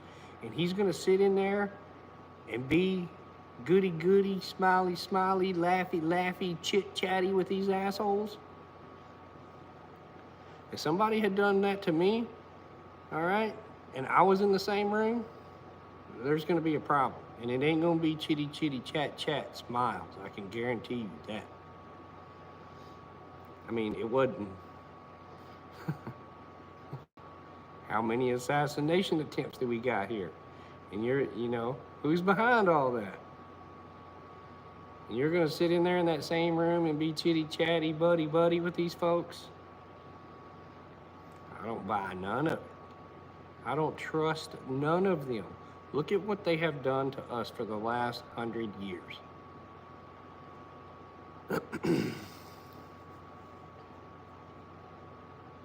I just don't buy or believe in any of it. We are all we got to help each other here. That's it. I mean,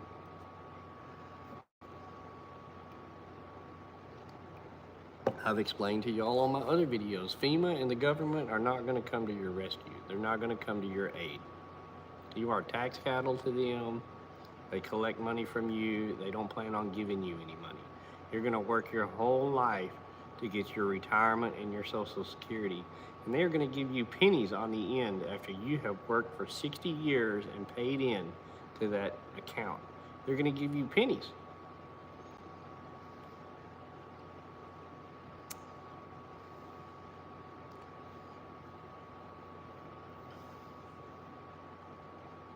Like many people, Diane, Trump was just the better option of the two.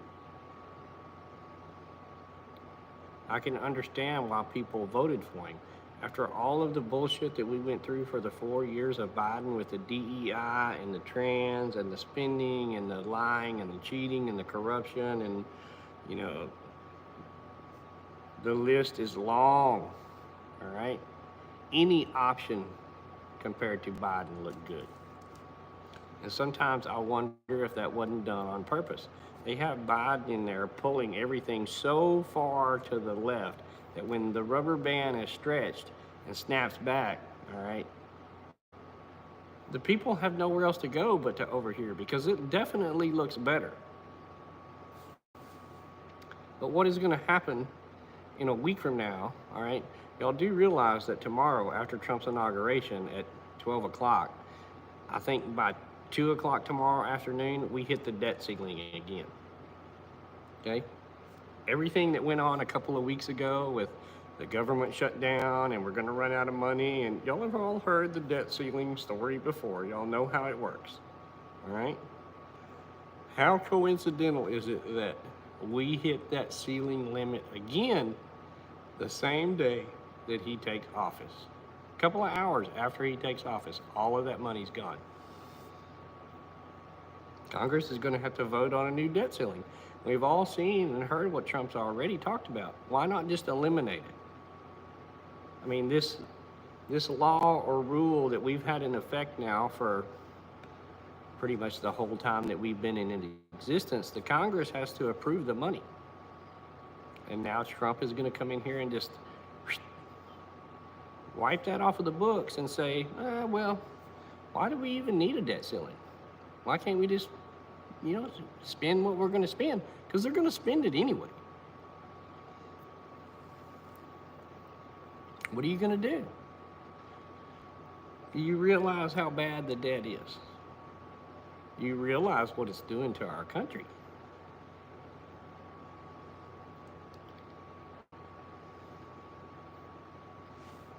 Your taxes and inflation and financials and banking are fixing to get so crazy. Because just like I said earlier, if he is trying to do the right thing or wants to do the right thing for the American people, the things that he has to do to correct what has happened are going to be so drastic, all right? It is going to hurt everyone. There's no way around that. If he can right the ship, it is going to hurt so bad to right that ship. Who's ready for it? I mean, you need go no further than YouTube right now to see how bad people are hurting. They're putting up videos every day. How broke they are. They're losing their houses. They're losing their cars. Their credit cards are maxed out. They're losing their jobs. The jobless is fixing to skyrocket. Okay, the dominoes have started falling. Everything from again, it starts with the manufacturing. If people don't have money to buy product, manufacturers are not going to manufacture that product. If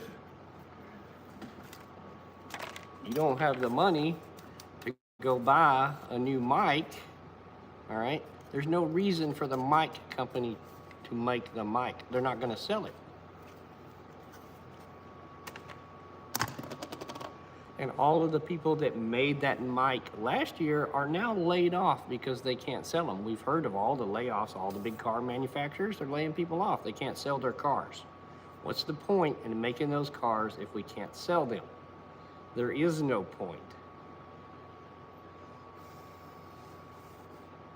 Japan has taken some pretty bad hits. Everybody is. Everybody all around the world are taking these hits. It is a globalist thing, all right? And the globalist, and like I said a while ago, the government is only half of the control that they're trying to force on you. That control that they're forcing down your throat, remember that the corporations are the other half, all right? Because government doesn't make any money. It's not profitable. Now, through the corruption and the payoffs and the bribes and the lobbyists, yeah, these politicians get rich. But the corporations are the ones that really make the money, the control, just like the military-industrial complex. It's easy to say, well, we sent Ukraine $500 million more yesterday. $500 million. And most people, the masses, think that these pallets were loaded up with money and put on an airplane and sent over there to Ukraine, which I don't doubt one bit. There probably was a bunch of cash that went over there to Ukraine. But the biggest part of that $500 million went right here to the U.S., all right, to Boeing, to Raytheon, to Northrop Grumman, to Lockheed Martin, to all of these military people to make weapons that, we're going to send our old stuff over there and replenish our stuff with the new stuff that, these people are making, these companies, these corporations.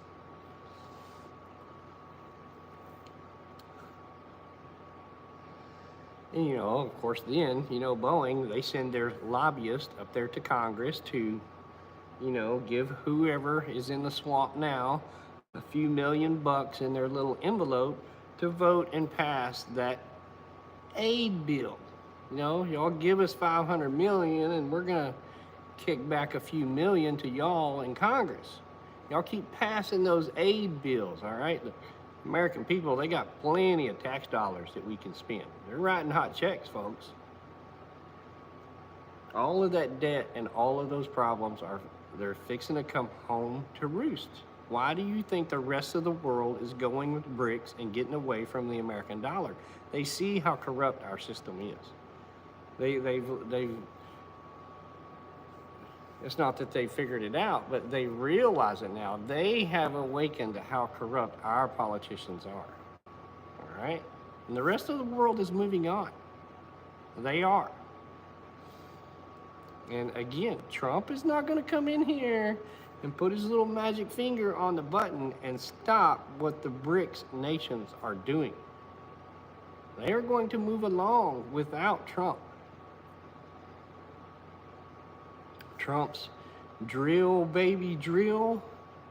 America is going to be energy independent. I don't think most people understand about how energy and oil and drilling work, or how our refineries are set up in this country. For the last 50 years, folks, we had a deal worked with OPEC, all right? We had contracts signed with the Saudi sheiks over there for us to receive cheap oil from them, and in return, we would give them weapons and protect them, right? Okay, the oil that comes from Saudi Arabia, the Middle East, on container or ships over here that pull into our ports that we refine for fuel, all right, is a dark crude, black crude, dirty crude, right? It's a certain type of oil that comes out of the ground over there that is much better oil at making fuel. The stuff that we drill and get over here in the United States, like here in Texas, West Texas light crude. If you ever go on to the markets and you see how oil is exchanged, there is varying differences of oil. Light crude, intermediate crude, dark crude. There are several different types of oil, okay? And most of the oil that we get here in the United States is not the best oil for making fuel, okay? We have to import oil, okay, every day to make the fuel that we use here in this country. Because for the last 50 years, our refineries have been set up to produce on heavy crude. You don't take light West Texas crude and run it through the same refinery and get the same amount of fuel or product or diesel or jet fuel or anything else. Okay, we process our oil here, light crude, and sell it to the rest of the world for all of the other manufacturing processes that people use oil for, like plastics or pharmaceuticals or paper or what, concrete. Oil is in everything, okay? And different oils are used for different things. And production of fuel comes from crude in the Middle East. We're not set up to do any kind of other oil. Fortunately, some of the oil that we get from Canada is that dark crude. It's not a very efficient way that they get it out of the ground up there. It's all sand, or the sand flats. Alberta comes from sand up there. That's the whole thing with the Keystone, is trying to get that oil down here for us to process. People don't understand that. So going and drilling all of the oil here in the United States is, it's going to help a little bit, but in the overall scheme of things, we still need that oil from the Middle East until we rebuild our refineries to accept the oil that we have here to make it efficient in making fuel. Until we do that, we're in trouble. And how many years is it going to take to rebuild those refineries? It ain't like you're going in there and changing out a simple little thing and now you can run light crude through it. That whole process of refining oil is very specific with a certain type of oil. We're just simply not set up to do it as a country. How long is it going to take to rebuild that refinery? How much is it going to cost to rebuild that refinery? Billions and billions of dollars. And who's going to pay for that? Well, the federal government gives a grant, and it's the taxpayers that do all that. I mean, Shell and Exxon Mobil and BP and all those, they don't want to shuck out the $400 billion that it's going to take to retrofit that refinery down there. They don't want to accept that cost. Even though they're going to raise the price of your gasoline, all right, when they have to do it to pay for the cost, we, the taxpayers, are going to do it.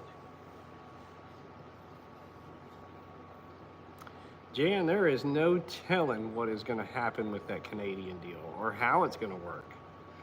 I mentioned it earlier, and I feel sorry for the people of Canada.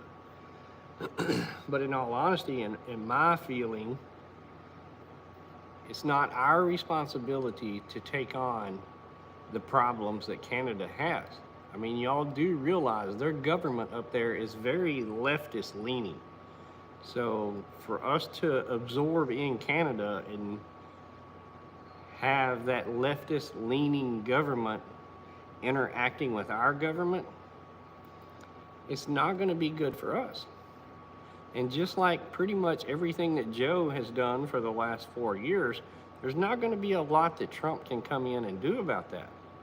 I mean, sure, maybe some of these executive orders that he has signed in the last few days, Trump will be able to write his own executive order and make some of those go away. But for the billions and billions and billions of dollars that have already been spent and sent to Ukraine, that's all water under the bridge. That ain't going to change. Just like Canada, they have passed so many laws and got so many regulations.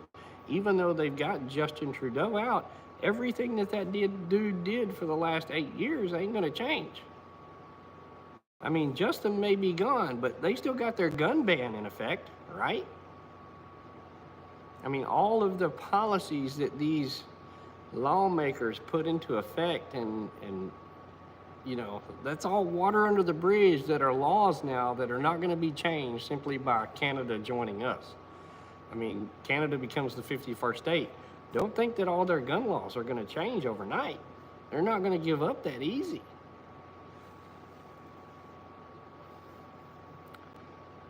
Yeah, there you go, Kitty, the whole cartel thing, you know? Trump's going to do a soft invasion on Mexico and stop the fentanyl and the drugs coming across our border. Now, a lot of y'all don't live in Texas on the border or a bordering state, and you hear the top picks on what kind of goes on down here on the border. You don't hear about the murders and the amount of people killed and the amount of fighting that goes on. And, you know, you get a little news story here and every now and then, but you don't hear about the raging war that's going on in Mexico right now with the cartels down there. Thousands of people dying. You're going to send in the military, all right, our elite forces to battle the cartels. Okay? I would probably make a pretty good leap that the cartels would be the worst enemy that we've ever faced. Even worse than what went on over in Iraq and Afghanistan. Okay? There is no Geneva Convention rules of engagement when you start dealing with the cartel. These are criminal, murderers, drug trafficking, slave trading, bottom of the barrel, moral people. And you want to pick a fight with them? They're very well armed. They're very well financed, and they're very well established all across this country, not just the border down there. Because when they get that crap across the border, they have a whole agenda and people and network to get it to all of our cities. They are already all embedded, thousands of them across our country. And you want to pick a war with them, Mr. Trump? I don't think that's a very good idea.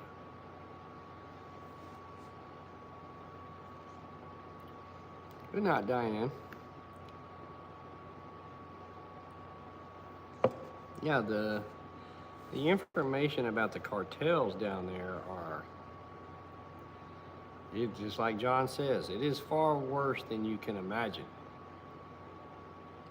These people have no remorse whatsoever about killing people and raping women and children and sex trafficking and slave trading and drugs, and they deal with that every day. That's their job, to deal with that every day. You think they're going to have any problem at all killing innocent people that are caught in the middle of a war between our military and the cartels? You want to talk about guerrilla warfare tactics, all right? They're already embedded in all of our societies and all of our neighborhoods and all of our cities and our schools, our government, our local police. As far down that rabbit hole as you want to go, I can guarantee you the cartel is involved, all the way up to government. If you get killed and buried, you're one of the lucky ones.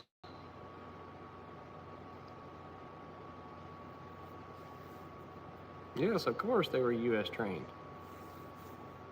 Our government has trained our enemies for the last 50 years and armed most of them. I mean, how much did we leave in Afghanistan? Case in point.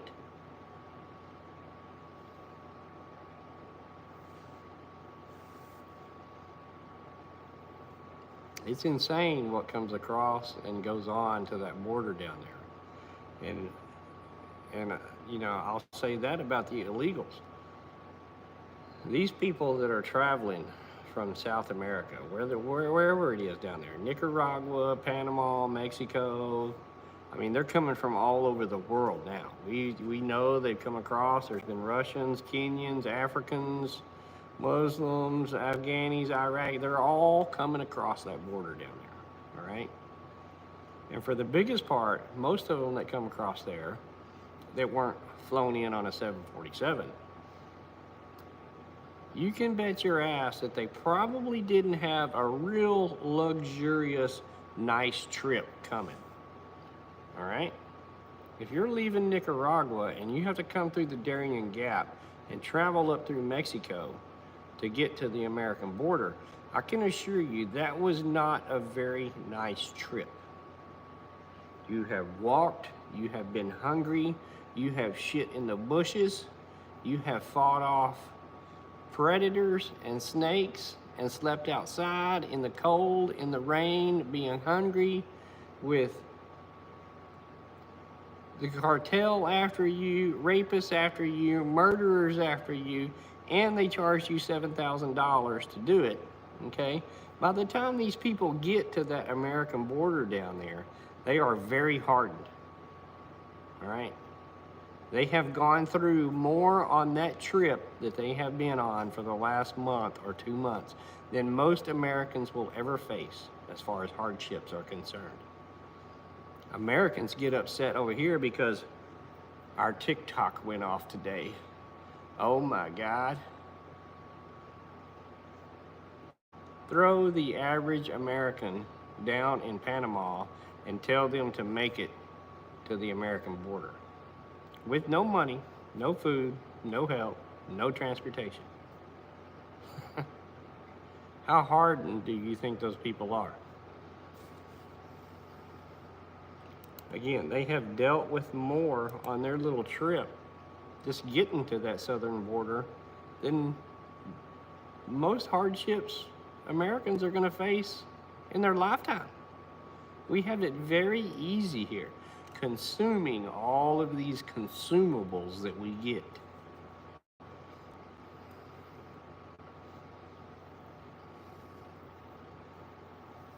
Hey, Rome, from San Diego, how's it going out there? I would tell you to get out of California as fast as you possibly can. So you come in, so what did Jan say?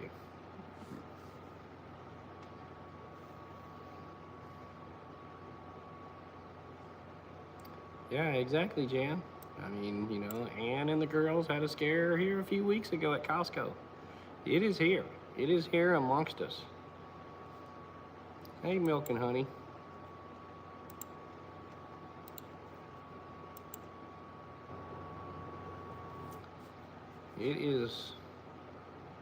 We're past insanity. We're past the Twilight Zone. That's what I was saying earlier. We are really past the point of talking. I'm waiting for the call to arms. I mean, literally at this point. We should be having meetings, meeting each other, discussing, talking, the real deal. Hey, Bell Luke. Going to our little YouTube meetups and for shits and giggles and smiles and gags and beer drinkings and playing cards or whatever the hell it is that goes on. We're so far past that, guys. It's unbelievable to me that we've even made it to this point.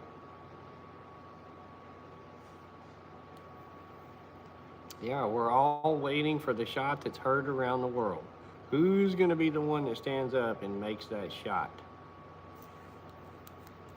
Again, not that I advocate violence, man, but we have to stand up for ourselves at least and say, no, we're not going to comply. We're not going to do it.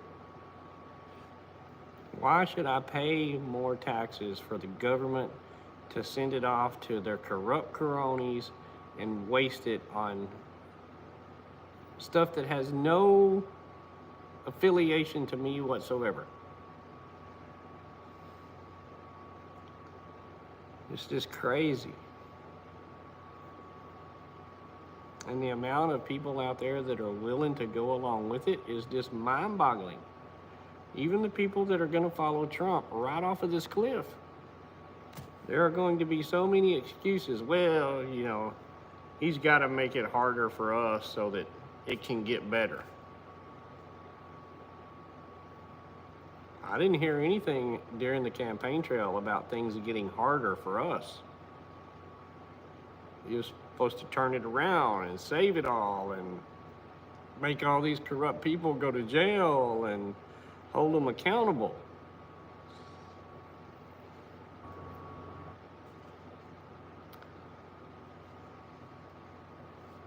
Yeah, self-preservation, John. You know. Every nail sticking up gets the hammer. And there is no bigger hammer than the government.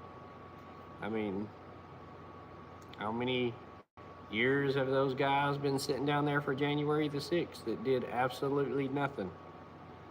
Just because they went into their own house. That is our house. We own that house. We should be able to go in that house and walk around at any time that we want. That doesn't mean that you go in there and disrespect it and tear it up, but we, the people, should be able to get into that house anytime we want.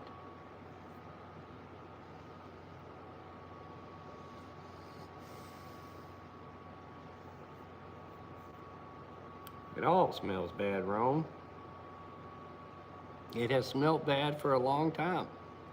And the excuse of you voted for the lesser of two evils is no excuse that I can accept.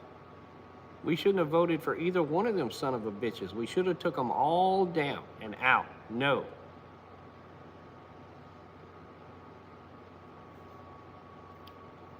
The AI is going to, and robots are going to replace a lot of people. That's the same thing I was saying about Elon a while ago. Everybody wants to believe that Elon is this great savior and he's going to help and he's going to do this and he's going to do that. He's the same son of a bitch that are building these self-driving cars that are going to put truckers out of business, that are going to put taxi drivers out of business, that are going to put car manufacturers out of business. You know, and that's just one little aspect of the self-driving car.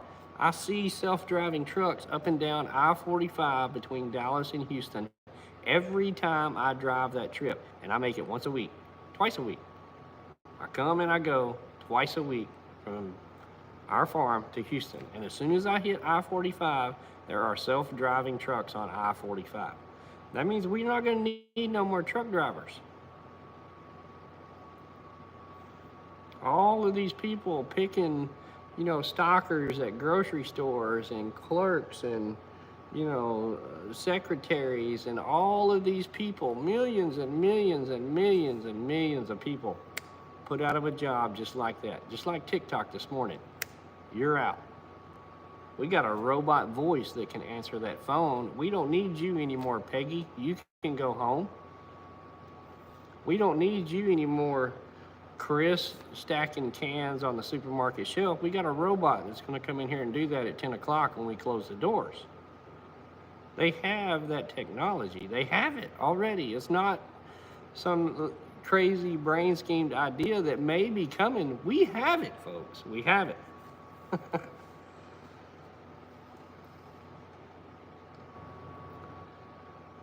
Well, the whole electric thing, you know, there again, how many of y'all saw the new fire out in California on the power plant, Elon's Tesla batteries that caught on fire?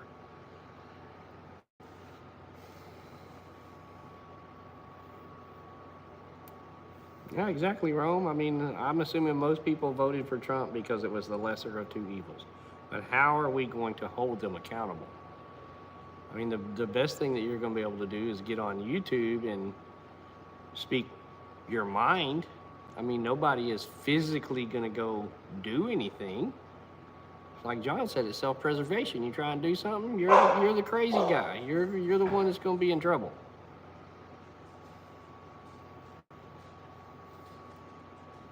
It is insane. Yeah, I think probably more than 50% don't see it, John. It is, I mean, yeah, I've always thought of myself as a pretty average guy. I mean, I didn't, you know, I'm not above average intelligence. You know, I like to do a lot of different things, blah, blah, blah. But the older I get and the more stupid I see how people are, I mean, I've started considering myself a freaking genius the way I operate. Literally. We're surrounded by so many freaking idiots. People that have any common sense now are freaking genius. If you can think for yourself and take care of yourself, apply some common sense and knowledge, you're a freaking genius nowadays.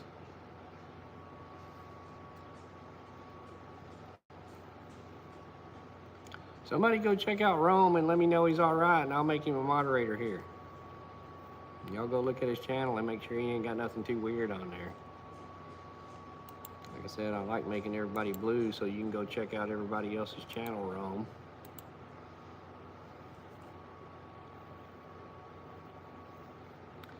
Yeah, John, I mean, you know, you got to look at that both ways. I mean, you think you got the balls to do something about it.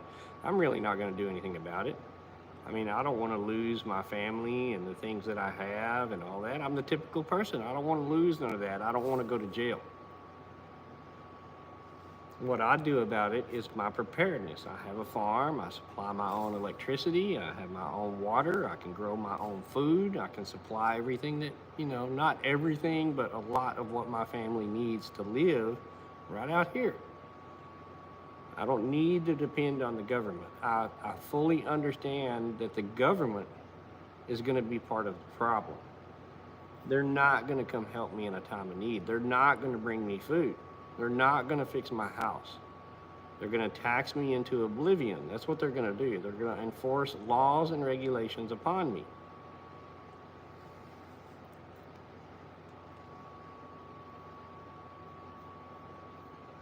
Yeah, Rome, well, most of the guys you see in here are pretty good people. They know. They've been around long enough to understand. They see it. And they are in all of this for long term, guys. I mean, they've been at it well beyond, since most of us in here were probably kids. They've been at it, doing it. Getting all of their ducks in a row here.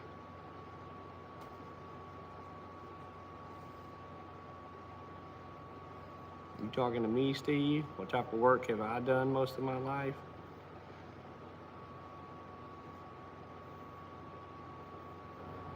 Well, growing up, mostly it was in West Texas farming up until I turned 18. And then I got out odd jobs here and there. I was able to pick up a mechanical, basically a mechanical degree, and worked around the Dallas-Fort Worth area for basically the military-industrial complex, government contractor. I mean, we were independent, but we did all the work for Boeing and Bell and Lockheed and all Texas Instruments and Raytheon. I've been in all those facilities for years and years and years. After I got tired of that, I became self-employed and was a catastrophic insurance adjuster. I traveled all over the United States. after hurricanes and tornadoes and earthquakes and fires and floods and whatever kind of natural disaster there was, assessing damage for the insurance companies, basically going out and writing people checks for their houses. So pretty much every kind of disaster you can imagine, I've been in it. I've seen what happens, the after effects. I've seen how the government treats people. I know how that process works. That's why I put up a video a month ago about FEMA in North Carolina. FEMA is not going to help those people. No matter how much we complain and bitch and worry and beg the federal government to go and help those people in North Carolina, it's not going to happen. That is not how FEMA works.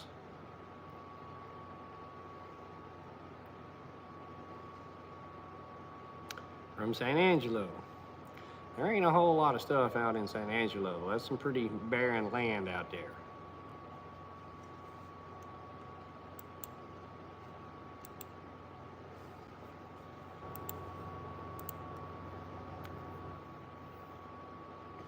There's Pennsylvania EMT.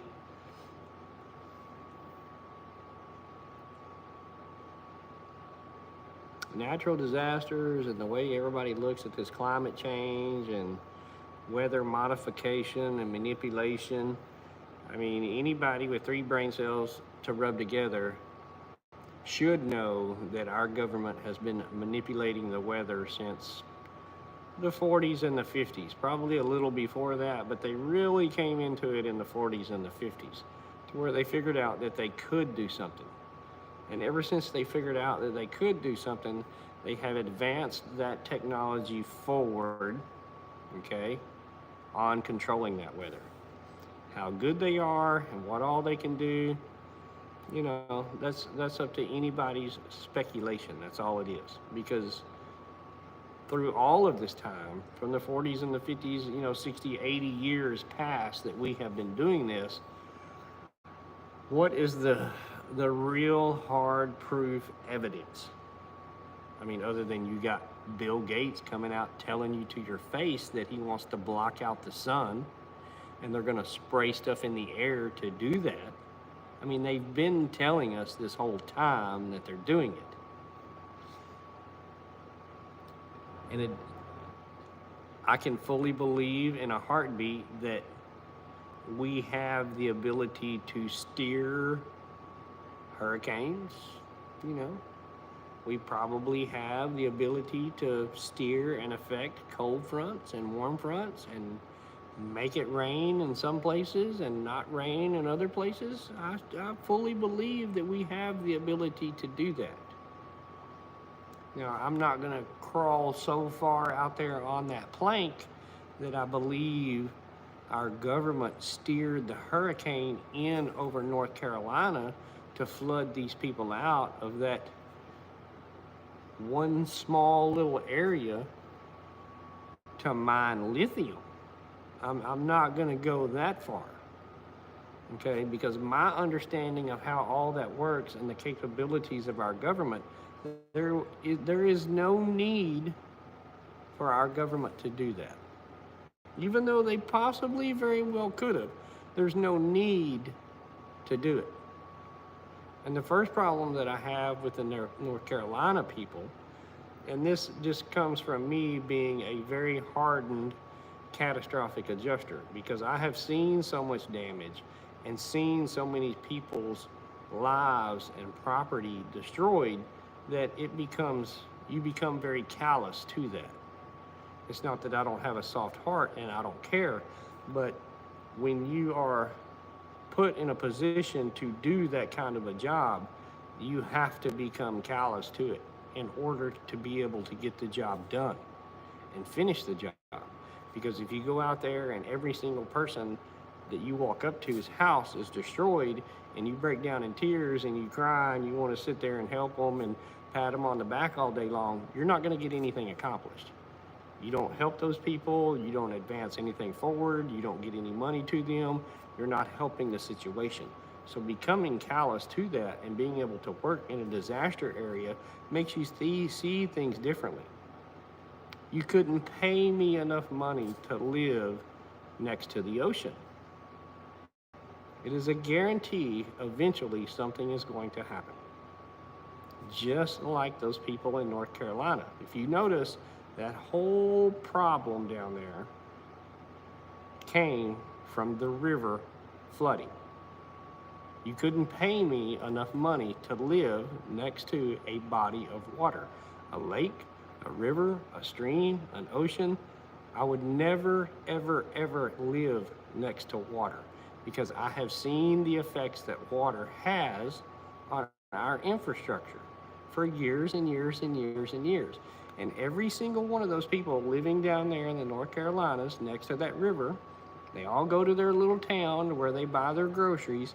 And down there on the grocery store that's been there for the last 120 years has a mark on the wall about 5 feet off of the ground where in 1910, this is how high the water got. Even in Katrina. There, all of these places along the coast and along the rivers have a historical marking on how deep the flood has gotten in their area before. And granted, it was 110 years ago. The last time it flooded up that 4 foot on that building, right? I've seen them in all the videos. I've seen them myself in person. This is the historic water line right here. That should be your first red flag that tells you it is possible to flood. That's the first one. Do you realize that that river has been there for 1,000,000 years? Even though this town has only been here for a couple of 100 years, and the settlers settled this town next to that river for the convenience of the water and the river. That's the only reason why that town is there. Okay? How many times in the last 1,000,000 years do you think that river has flooded and gouged out that river basin between those mountains? It's no different than the Grand Canyon. That little river gouged that whole canyon through that landscape. Many, many, many, many floods. Okay? Those towns that are rebuilding, that infrastructure that they're rebuilding in North Carolina down there right now, alongside that river, will all be washed away again at some point in the future. I can guarantee it. Our government doesn't need to go in there and run those people out to mine lithium, all right? Our government has the authority to take any amount of property wherever they want to take that property, anytime they see fit.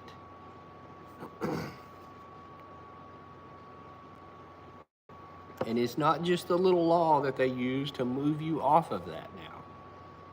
Since September 11th, 2001, basically since October of 2001, about a month after the events that we know happened on 9/11, okay, we've had the NDAA, National Defense Authorization Act, and that pretty much gives the government authority to do anything that they want in the name of national security. Anything. They can take your property, they can arrest you, they can tap your phones, they can hold you without bail or bond, just like those people they did on January the 6th. And every president that we have had since then, including Mr. Trump, signs that NDAA. It must be re-signed every year. And they all sign it. Under national security, they can take anything they want. We don't have to steer a hurricane in down there to run these people out. We don't have to use directed energy weapons to burn these people out of California. If they want the land in California, they can go take it. It's that simple. They don't have to have eminent domain anymore. They use the NDAA. It is a matter of national security that we obtain these minerals. It is in the vested interest of the United States that we obtain these minerals. They don't give a shit about the 1,000 people that are living in North Carolina. They never have. They don't care about the 100,000 or 200,000 that are displaced in California right now.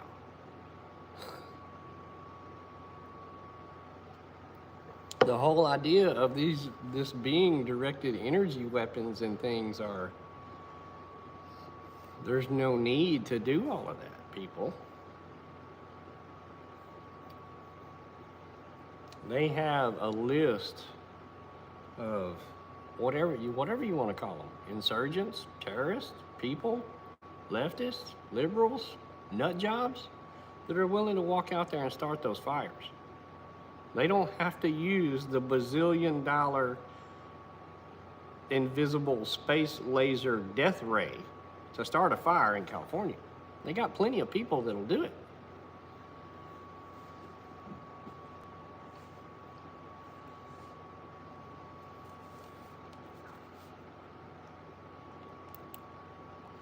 Whatever it is that they want. It's eminent domain is old laws. That's old stuff. All right? The NDAA really rules your life today. They took so many of what we thought were freedoms and rights with that. It's unbelievable. Most people can't wrap their head around it. They don't. How many of y'all know how many new laws were passed just 18 days ago on January the 1st? How many new laws took effect? I mean, some of you may know your local little area that Missouri started allowing open carry, or that, you know, Alaska allows you to mine some gold on the beach now, or your little laws. But do you realize the thousands and thousands and thousands of new laws and regulations that took effect January the 1st? We don't. We can't keep up with that. We have lives that we have to live every day. We have that almighty dollar that we got to go chase and clock in from the 8 to 5 so that we can pay for food and pay for gas and pay for a house and pay for a car and pay for medical insurance and pay for all of that crap that we need. Well, that's generally what they do, kitty. You know, generally before the fall of any society, they go in and they raid and steal the coffers. They take everything they possibly can. Oh, guys, give me a minute. I'm gonna have to go put some wood on the fire over here. I can feel the chill coming in. Don't leave. Give me some topics to talk about down here. I ain't scared to get into them.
It's midnight already.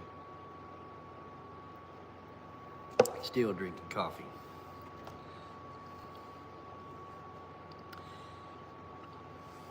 It is EMT, it's slavery. And most people don't want to admit it, but the system already has us. I mean, I don't think most people realize how far along that New World Order is already in control. You don't buy a house without them. You don't, I mean, most people are not, and I talk about the masses here, most people are not financially secure enough to where they can go pay cash for their home and they can pay cash for their vehicle and they can own everything outright. The system has us. You're going to take a loan. You're going to pay interest. You're going to have insurance. You're going to have a driver's license. They have all of these rules and laws and regulations in place already. Hey, Tony. I mean, they have us already.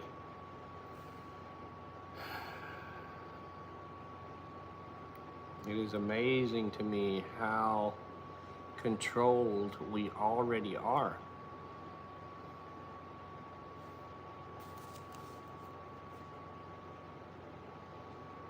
Minus 19.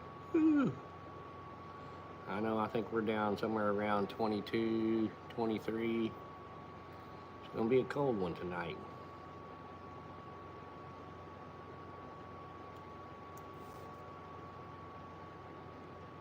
No, Jennifer, society has gotten away from that simple living. Back in the day, simple living was you went, you were on the frontier and you came out here and you built your homestead. And the government gave you so much land to grow your own food and build your own house and collect your own water and build a homestead. I mean, in my mind, a homestead is a place where you can grow your own food. You got your own garden, your own fruit trees, your own animals. I mean, it's a simple way of living to raise your own animals. But out here, like on my farm, it doesn't make any money. I mean, I sell chickens all year. I can sell emu eggs. I sell pretty much every goat that is born out here. I sell turkeys. I sold quail and quail eggs. I mean, I have sold everything out here on our farm. And everything that I sell out here on our farm would basically go to pay the taxes on this place.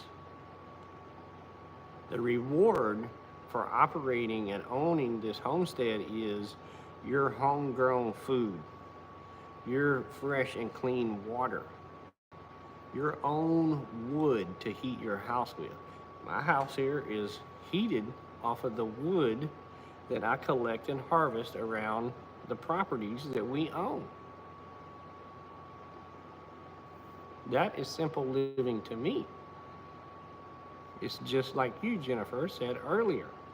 You have to buy your wood to heat your home, $300 to $350 a cord. What if you had to get out there and chop your own tree down, saw your tree down, buck that tree into usable pieces, split that wood, all right, haul it and stack it, and let it dry for the 8 months to 12 months that it's going to take for it to even burn. Most people can't do that, the masses. Yeah, you can run a chainsaw maybe, and maybe you could split a little bit of wood with an axe, even if you got a hydraulic mechanical splitter. It is a job. And I mean, I use probably 5 to 7 cords of wood down here in the South, in Texas, to heat my house for these 3 or 4 months of cold weather that we got here. For y'all people up there in Canada where it's cold 5 or 6 months out of the year, if you can't buy that wood, could you make it up there if you couldn't buy that wood, Jennifer? If you had to do it yourself, could you split enough wood to last all year yourself? That's the problem that I have living in a cold environment. And I don't think most people realize it. If God forbid, if we do go to war, okay, which, everybody's thinking that we're going to, all of the talking heads anyway are trying to lead us that way. If we go to war, do you not think our enemies are not going to take our infrastructure? That is what, that's one of the main targets that they're going to go after is the infrastructure. Look at every war that we have ever been in, and what is one of the first things that we go after? Infrastructure.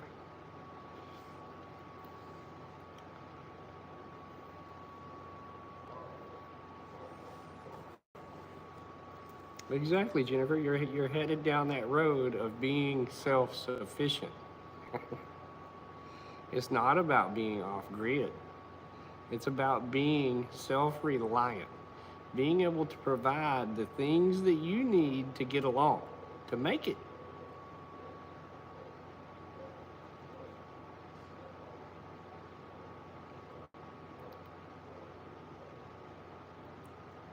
Not a lot of people out there can do it. It's easy to do. It's easy to live up north up there right now when it's 19 degrees below zero and your power is on. Well, what are you going to do when the power goes off? God forbid that it goes out. But when it does, what are you going to do at 19 degrees below zero?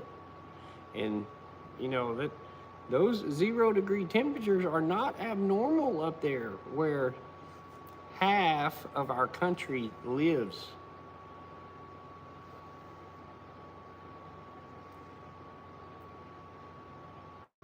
Yeah, see, Tony can get by with just a couple of cords. And I burn 5 or 6, but I don't use any electric heat in my house, and I try not to use any propane. I do have a central heat unit over there on my wall that I can go click the button on.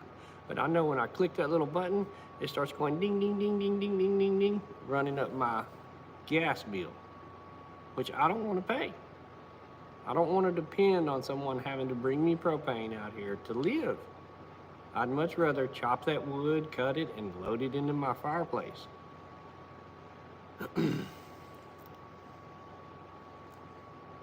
Exactly, Blonde. They don't want you living on a homestead.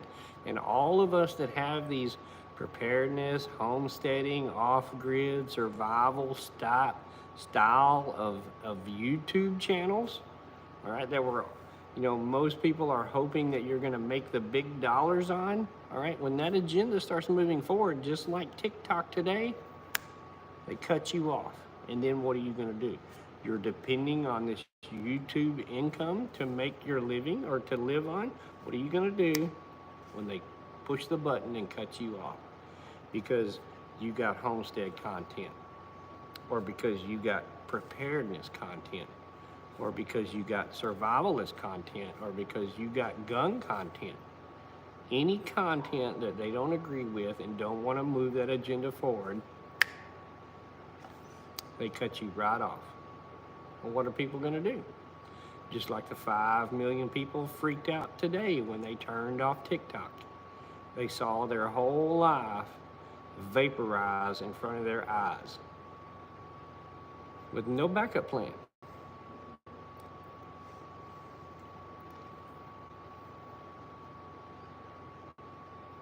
'68, I try to keep mine at 75 to 78 throughout the whole year, Tony. That's air conditioned and heated.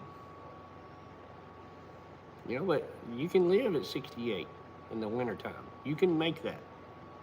And if that was the only kind of heat that you had, you would probably be coming up with a little more wood.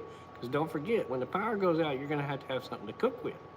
It's not only heating your house, but it's the cooking and the bathing and the cleaning. I lived off-grid. I won't say primitive style because I built my own cabin. But I had to gather my own water like Art does, rainwater. I chopped my own wood for heating and cooking. And half of my time, half of my day throughout the year, all year long, was spent gathering water and gathering wood. Let me let my dogs in. Hang on just a sec.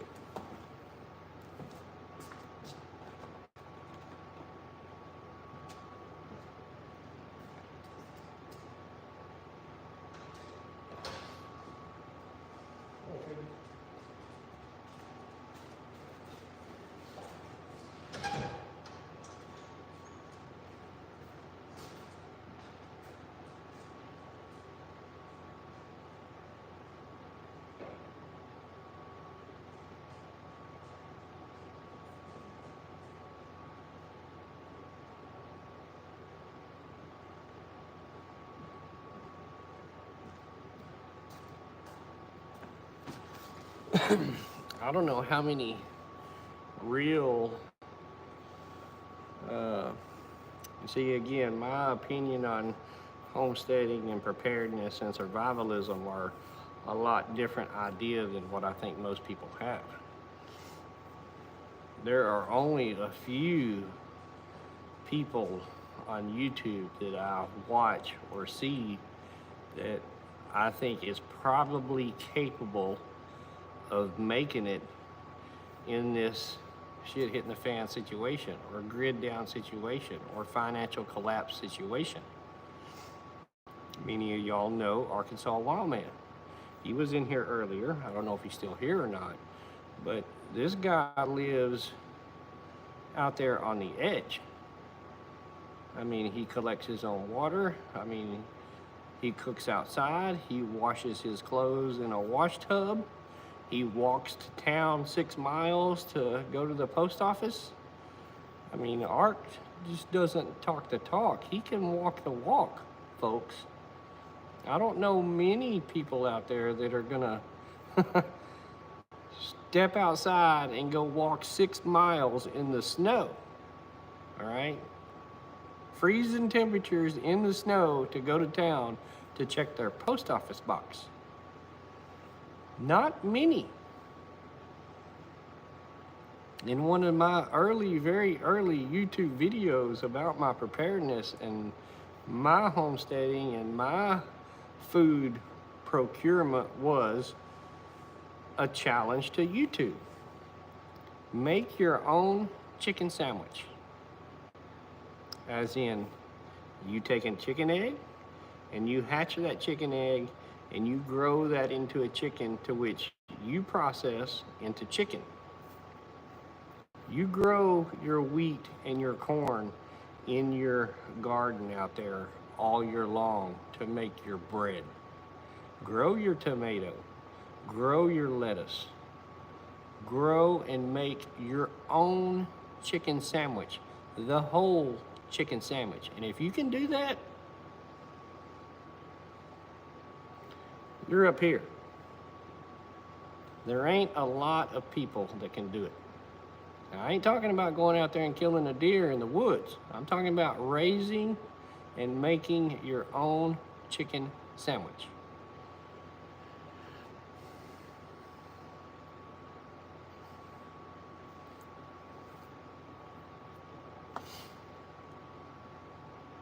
I think people are going to have a real hard time when it comes down to doing that. And I don't know, you know, a lot of the prepper homesteading people think that they're going to be able to use the wild to help them through this event.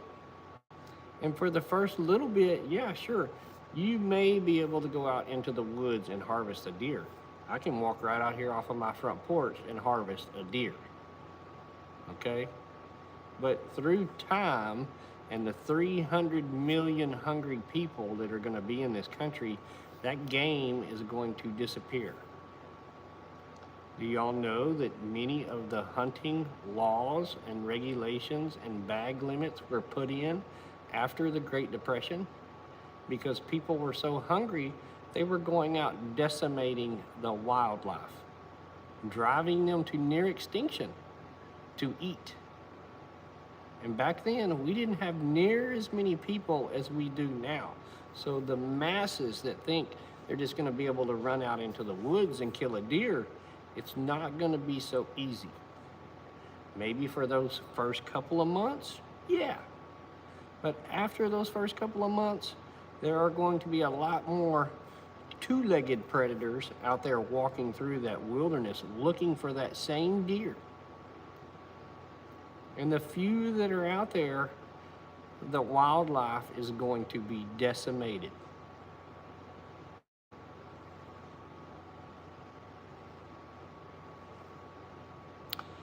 Yes, Kitty. That comes down to really your hunger. Because the biggest thing with wild animals are parasites. And probably up north with the colder temperatures, y'all don't have to deal with parasites. as bad as we do down here in the South. But many animal hunting seasons are around breeding seasons and wintertime because there are less parasites in these animals in the wintertime.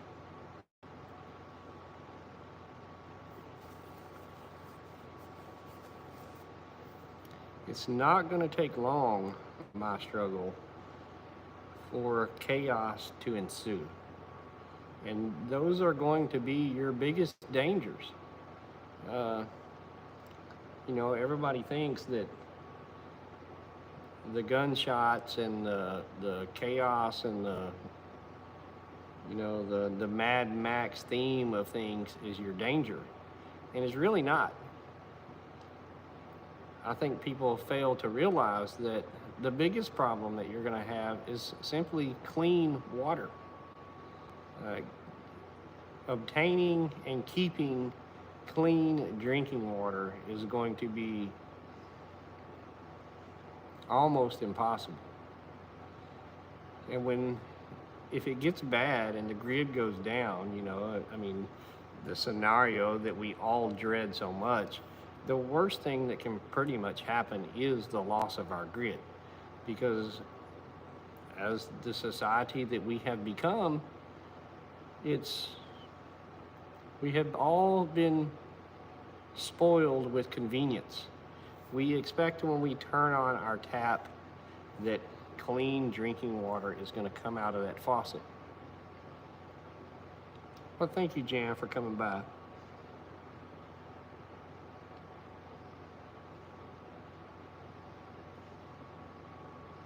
Living by the ocean has its benefits and its detriments, because you never know how wild that ocean is going to get. Whether it be storm or tsunami or, whatever. And I assume you're living out there on the West Coast, Rome. But, again, we're talking about a situation here, a shit hit the fan situation where the grid may be down. You're not going to have gas for that boat. All right?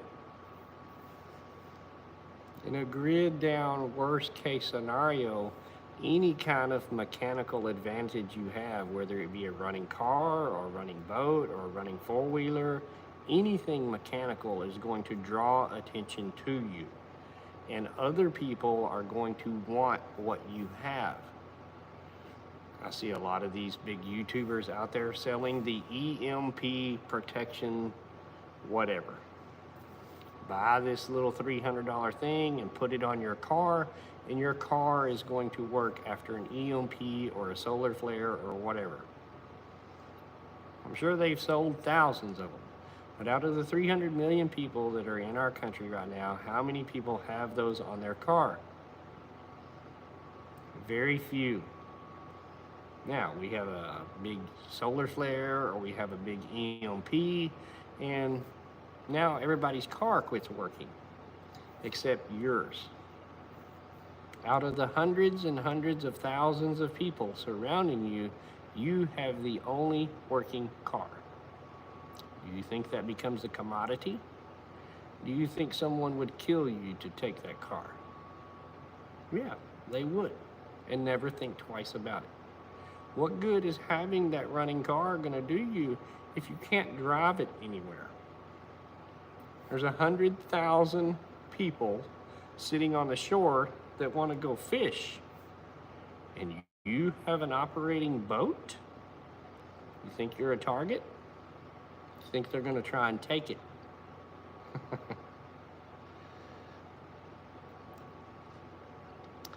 Yeah, Jennifer, that's part of the old discussion that a lot of preparedness, homesteading people fear they have. Don't tell anybody what you got.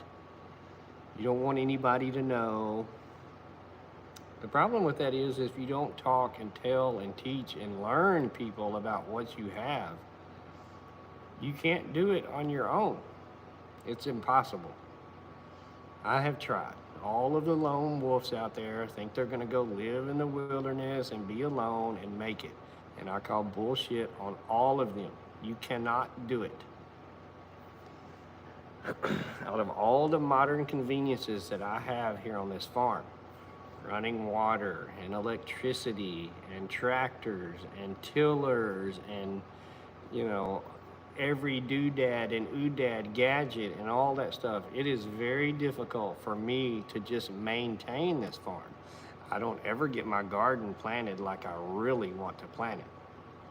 I can never maintain that garden and weed it and pick it the way that it needs to be picked. There's simply not enough hours in the daytime.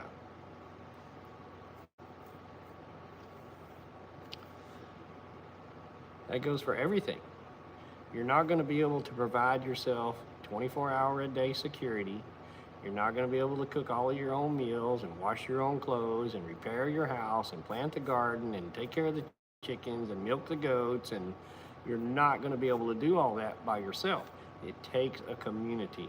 It takes a group of people.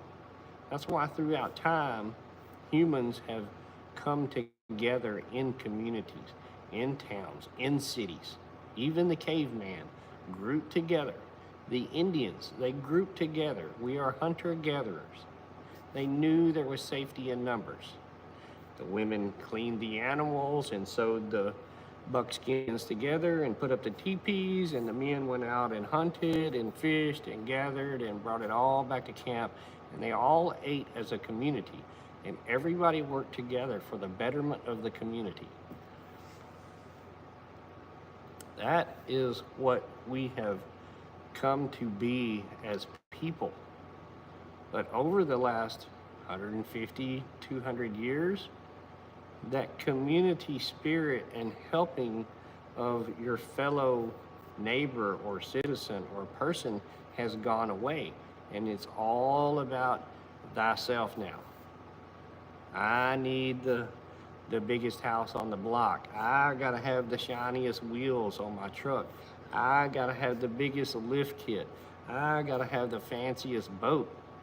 I need a big diamond ring. Oh, I gotta wear the fur coats. Oh, I need, my $900 alligator shoes. We have gotten away from helping each other, and it's all about keeping up with the Joneses now. My kid needs a better college education. I gotta make more money. I need that CEO position. We've given up that community and self-righteousness and self-reliance for convenience. People nowadays go down here and work at Walmart for $10, $15 an hour, 8-hour day, 40-hour week, 50 weeks out of the year to make paper. That you can take your paper and go to the store and trade it for crappy poisonous food, crappy product, crappy water that we drink, crappy medical care, a crappy house that, doesn't pass code. We trade our time for this fake money to buy all of this stuff that if you just lived the simpler life like Jennifer, you could grow your own food. All of it. But again, people don't realize how hard that is. The preparedness homestead mindset that you're going to have a few chickens in the backyard and you're going to be okay, that doesn't work in the reality of the real world. When you grow and raise your own chickens for you to process and eat, just think about it. How many times do you eat chicken in a week? 2 or 3? Most people? When you raise your own chickens out here on your own farm, they don't look like the big hormone, force-fed chickens from Tyson that you buy at the store.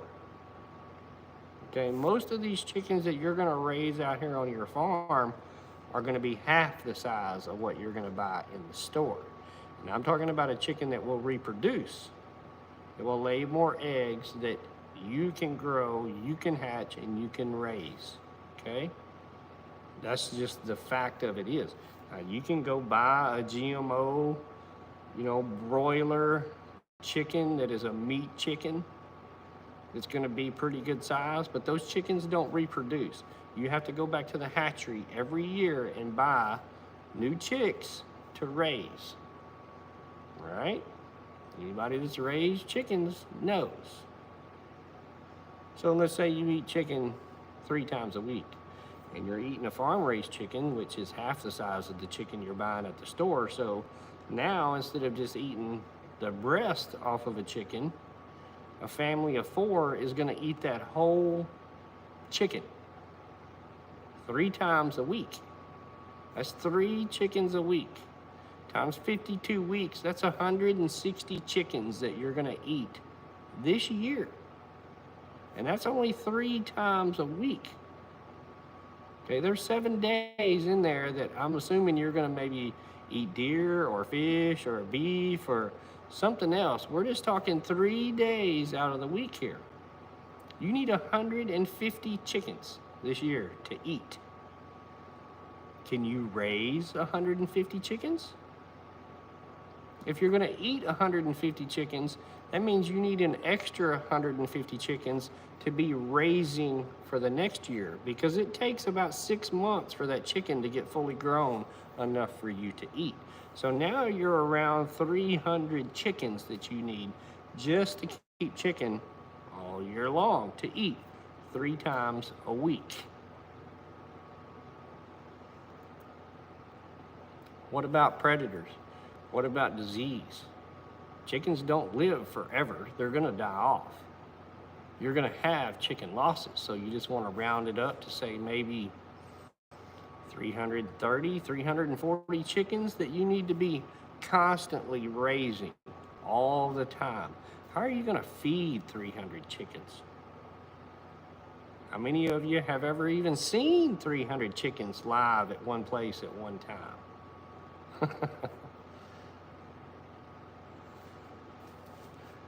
It takes a lot of chickens. Turkeys, the same way. How fast do the Breese chickens reproduce, Tony? Well, the Breeses they're known as a dual-purpose bird. They're a very good laying bird, and they're a very good meat bird. My Breeses, on average, will lay an egg a day. During the summertime and spring, of course, during the winter, they slow down, but they will lay an egg a day. And free-range Breeses, not feeding them the corn and the sour milk and all the crap that we're buying from the feed store, where their feeder is full in there 24/7. If you actually free-range your chickens outside of the pen and let them eat naturally, it's going to take that chicken about 6 months, probably 6 to 7 months to get big enough to where you want to process it. It's not an 8-week deal like the Tyson chickens or the Cornish cross chickens that you buy at the hatchery and raise that are ready in 10 weeks. It's not like them. Yes, we raise rabbits. Again, it's the same way. All of those animals, whether it be pigs or goats or whatever, your goat gestation period is what, 6-7 months to have that little goat that you're going to have to raise to barbecue. How long is that little goat going to feed you? How long is that turkey going to feed you? The chicken, the rabbit, whatever it is that you have out there.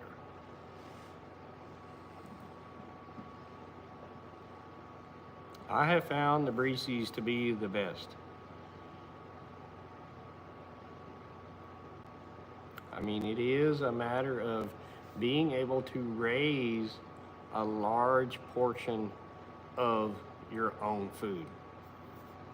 We don't all have a cow that we can go out there and milk to make butter.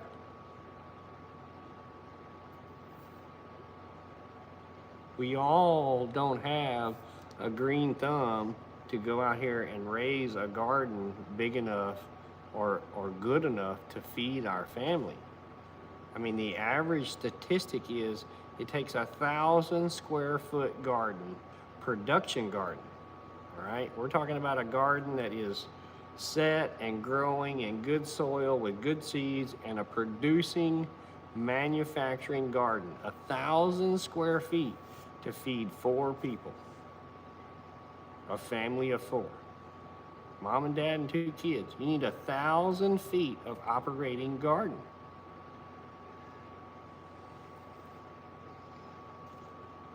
How many people have 1,000 square foot garden out there that is producing?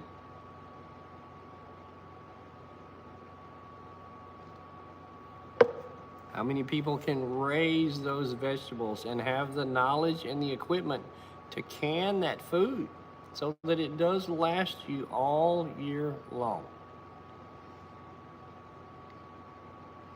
The convenience of canning in here on your stove is really great. You can turn the little thing on and get your flame, and you can control the heat of that pressure cooker. Everything's all clean and nice and fancy in there on your counter. What are you going to do when you don't have that and you're trying to pressure can over a campfire? How many of you have done that? You know how difficult it is? It's insane. It's very difficult and very dangerous.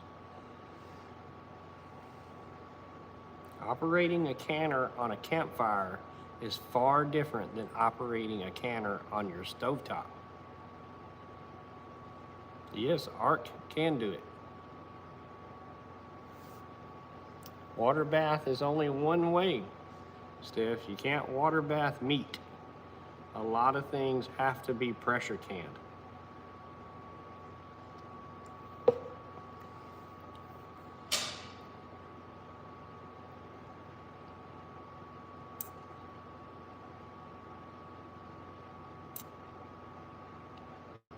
Yeah, portion size, Kitty. I mean, people are going to learn to live on a lot less.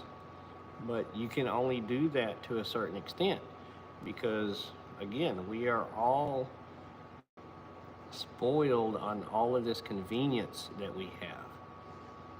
You know, and you eat a bacon and egg breakfast, you know, you eat a couple of 1,000 calories in the morning, and that's really the problem that we have with the health in the United States. People still eat all of this food and they never get out and do any physical labor. They don't burn those calories off. Well, back in the old days, you ate a big fat bacon breakfast and you had a big fat piece of steak and you ate a ton of potatoes and all of that protein and all of those carbs and homemade bread and stuff because you were fixing to go out there and work your ass off all day and burn those calories off, which is what we're going to go back to. So you're going to need to eat that big breakfast and you're going to need that big lunch to get you through the day on all of that physical labor hunter gathering that we used to do. Because, you know, just like me, I may not have a tractor to get down there and till my garden. And then what am I going to do?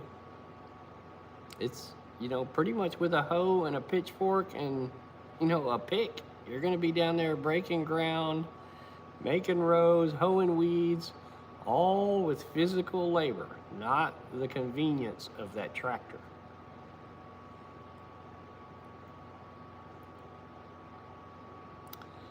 Actually, Jennifer, I know a guy, a dear close friend of mine, that has a freeze dryer for sale. It's brand new. He's only used it a few times, and he has realized that he does not have the time that it takes to run that freeze dryer. He works out of town a lot, so he's ran it a few times, but I know he's looking to get rid of it. Yeah, you're not going to be eating minimum, Tony. That's exactly right. They don't realize it takes a lot of food to actually survive. I mean, that's one thing that I wish ARC would do a little bit more of. We all see Arkansas Living's videos where he goes out and forages, you know, the mushrooms and the stuff out of the forest around there. But if you also notice, ARC is generally cooking, you know, a lot of commercially available food out there on his cast iron Wednesdays. I mean, the things that he picks from the forest, he can add to his pot, but he doesn't live solely off of the things that he gathers in the forest. It's a very difficult thing to do.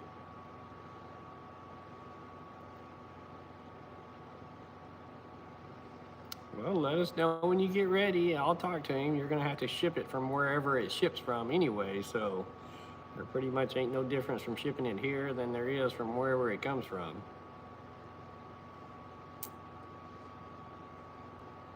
Mention, what did Hollis say? Yeah, I mean, we haven't even talked about all of the different bad aspects of what happens when shit hits the fan. How many desperate, hungry people are going to be out there? I mean, like I said, that's going to be your number one enemy, are the unprepared amounts of people that are out there. And going back to what I was saying earlier, the clean water is going to be an issue. You know, that's what causes most of the disease and death around the world today, is just simply not being able to get clean water. And when the grid goes down, you can pretty much rest assured that all of the surface water around is going to be contaminated. All of it.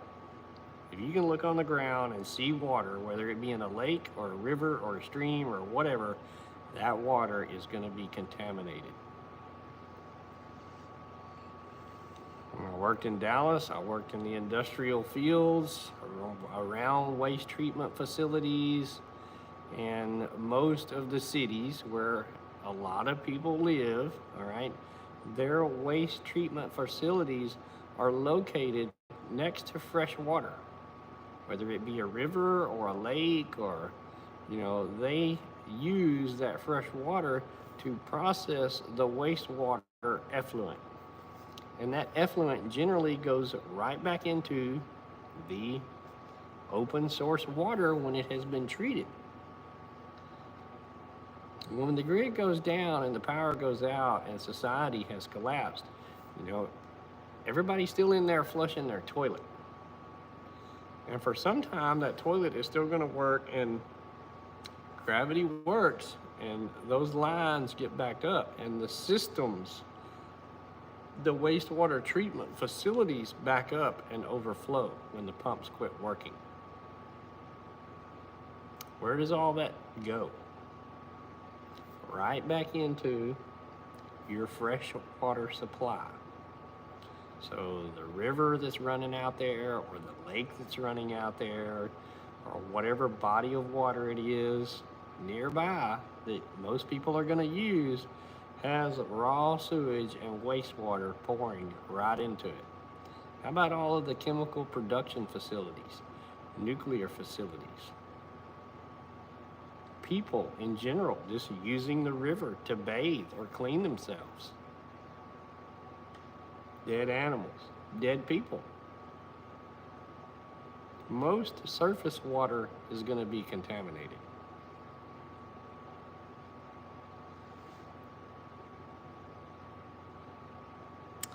I thought you could kind of get by customs if it was something that was used, not necessarily new, Jennifer. I don't know. I don't send a lot of new stuff to Canada, but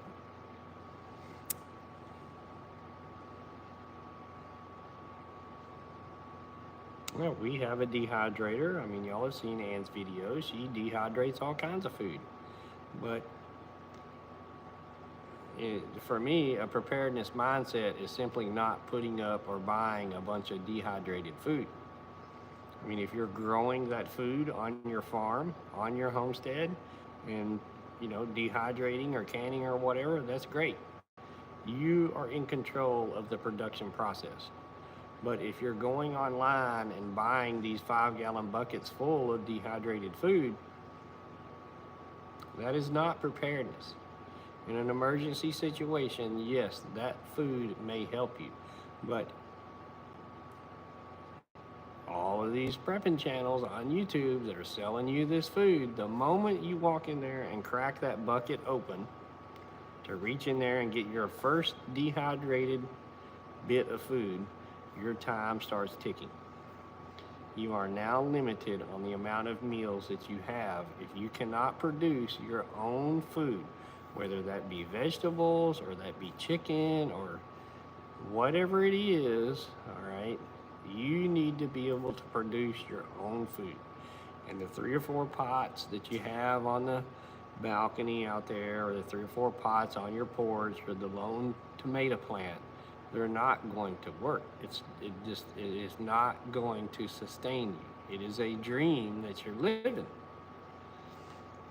That's why I have advocated the whole time on my channel for y'all to get out of the cities, get away from people, get out into the country to where you can produce and procure your own food. You're not going to make any money at it, but the reward of growing your own food and feeding your family, and you can produce enough food on a small farm homestead to pay your bills.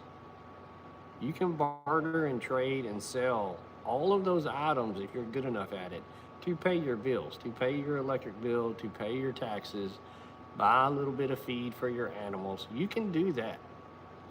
You're not going to get rich.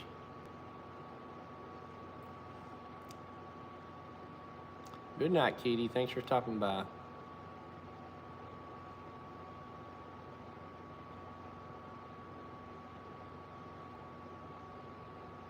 Yes, knowledge, Kitty. Having that knowledge, which again is something that we as a society has left, forgotten, moved on, rewritten history, whichever way that you want to say about it. That's why nobody here is, doesn't understand the hardship of having another world war. I mean, most of the people that were involved in World War II and fought in World War II and lived through World War II, they're old and gone now. There's nobody here to pass that knowledge along to us about how hard it was. Not many people want to go back and research the history to find out that Americans were standing in soup lines and potato lines and bread lines just to live, just to get some kind of nutrient and sustenance.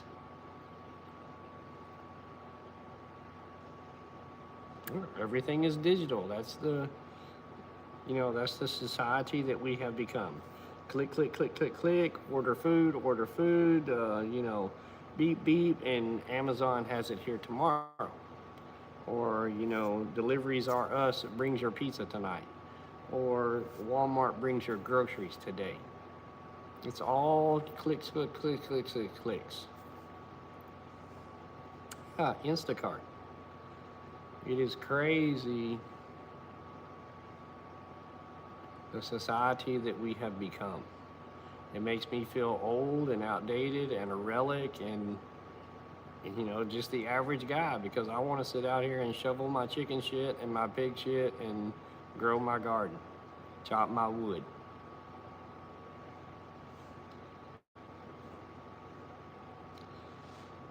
Yeah, I know, Grandma, G-Ma, it's not necessarily, us of 17 or 18 or 20 people that are in here. I think most of us in here have a pretty good understanding. It's the masses of the people that we're going to have to deal with. That you can narrow those numbers down really, really quick. Even by going off of the numbers that the government has given us, 330 million. That live here in the U.S. Let's just make it easy and round it off to 300 million. You got 300 million people that live here. How many of those people can actually take care of themselves? I mean, just by the numbers that they give us, you can mark 50% right off the top. I mean, just an easy cut, 50% ain't gonna make it. 50% get some kind of government assistance. Now, out of that other 150 million, how many of those people can take care of themselves? How many of those people live in an area that can grow food year round, that don't have to chop 14 cords of wood when it's 19 degrees below zero? You're not going to be able to live in those conditions. It's just not possible. You can cut those percentages down to where it gets down to 1 to 3% of people can do it on their own. It's a very low number of people. And that the powers that be have got those numbers down so low now that they're not even worried about us. I mean, we are the rebel scum that they don't have to worry about. They don't care if you don't have a bank account. They don't care if you don't have medical. They don't care if you get help. They don't care. The other 80% of the population is going along with it. It was just like the COVID vaccines. What's the percentage of the people that took the shot? You Google it, and the statistic is around what, 60%, 65% of people around the world took it. You know, when they forced it on the government employees and the military and the healthcare workers, and you know, they forced it on all those people. Granted, they came back later and said it was unconstitutional, that they shouldn't have done it, but it was too late by that time. They had already fired all of these people. They had already let all of these people go. They had already stuck all these people with that shot. Now, the second go around, what do you think they're going to do when they start making it mandatory again? How many people are going to go along with it if it is forced, if it's not unconstitutional? If they do make a law that says you have to have it, how many people are going to go along with it? 70%? 80%? If you get 80% of the people to take your concoction worldwide, do you think they're going to be worried about the other 20% that don't take it? They could care less about you. You're a minority. If you don't take it, you can't have a bank account, you can't have a driver's license, you can't get into the supermarket, you get no medical, you get no prescription meds, you get no gasoline, you get no food, you get nothing. You think they care about you? You're only the 20%. We got 80% that will go along with this. Why do we care about the ones that don't? We'll just let them die.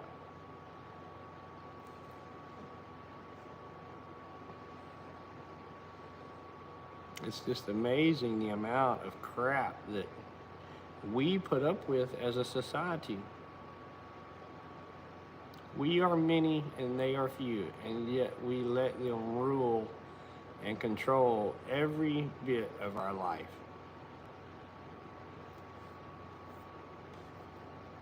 It is crazy.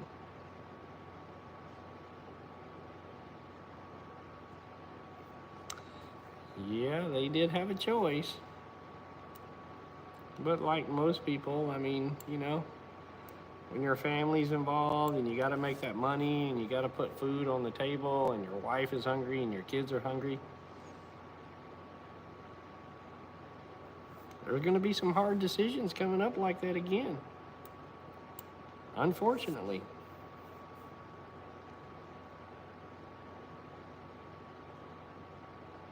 Yeah, I very rarely go to the doctor. I've got to be nearing death before I go. That's just the thing. You don't know what they're giving you today. I mean, everything that's coming out with, you know, the fog and, you know, what they're spraying on us during the day and what they're spraying on us at night, and what are they putting in our food. You know, they're vaccinating all the cattle, and they're vaccinating all the chickens, and they're vaccinating the turkeys. Pretty much everything that we eat, guys, the food that they provide to us commercially is poison. Whether it's GMO or it's vaccines or it's hormones or it's chemicals or whatever it is, if you're buying commercially produced food, and I don't care how good they say it is or how natural they say it is, we don't know the truth. Other than the fact that I have been in those manufacturing food facilities and I have seen for myself, you know, the non-GMO stuff and the GMO stuff goes right down the same assembly line, and down there toward the end, they just split off. And it's the same stuff, it's just put in a different package. And how are you gonna know the difference? Because they say it's not GMO corn, do you believe them? Because they say it's not injected hormone chicken, do you believe them? Because they say it's clean water that comes out of your tap, even though you know they've been putting chemicals, chlorine and fluoride, and you know, how many chemicals do they put in the water to clean the water for you to drink? I mean, that we only know what they tell us. That's it. When was the last time any of you had any of your food sent off to be tested to see what was in it. When was the last time you sent off water that came out of your tap? Sent it off to be tested to see what was in it.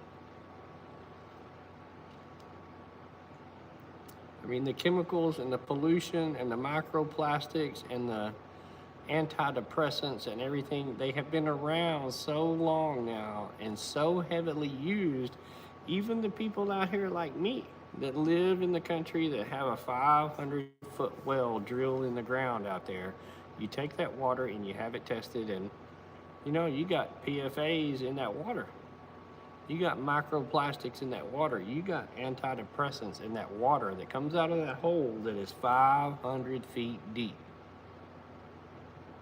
You can't get away from it.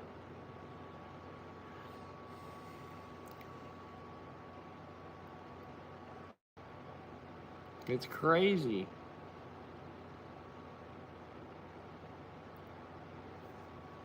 Yeah, you need to test your soil. Well, you've waited your whole life and spent your life savings to buy this piece of property and grow your own food in it, and now come to find out 3 years after you've lived there, you got heavy metals in your soil. What are you going to do? You can't sell it. I mean, it's contaminated now. You can't grow on it. It's contaminated now. What are you going to do?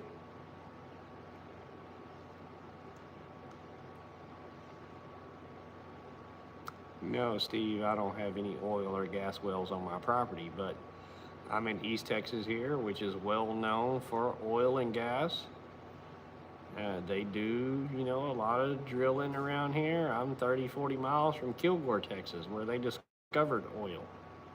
I mean, it was bubbling up to the top of the ground.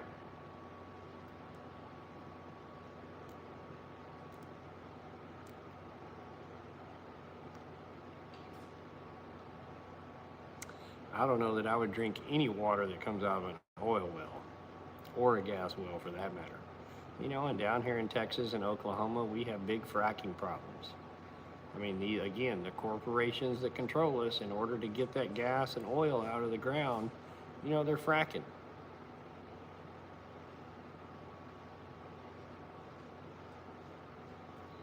Yeah, lots of trees, things are dying off. I mean,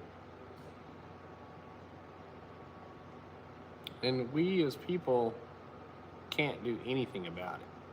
I mean, it's like I said the other day, what are people going to do about these drones that are flying around? Even if Trump comes out tomorrow and tells you that, they're Iranian, what are we going to do about it? We, the people, aren't going to do anything. You're going to hope that the government does something, for you about them? But in all honesty, we don't know. We don't. There ain't nothing that we're going to do about it. There ain't nothing that you're going to do about them spraying that chemical on you out there during the day that comes out of the back of that jet. There ain't nothing about the trillions of dollars that we're going to send to Ukraine. There ain't nothing about the trillions of dollars that we're going to send to California. There ain't nothing that anybody is going to do about it. Pay your property taxes, pay your sales taxes, pay all of your taxes.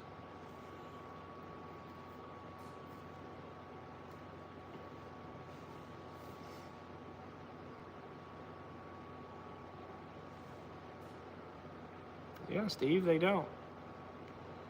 Nobody is obligated to teach them or tell them how the fracking works. What they want is their $2 a gallon gas. That's what they want. No matter what we have to destroy or ruin to get that $2 a gallon gas, we need cheap gas. And to do that, you got to frack, We got to get every drop of it we can out of that ground.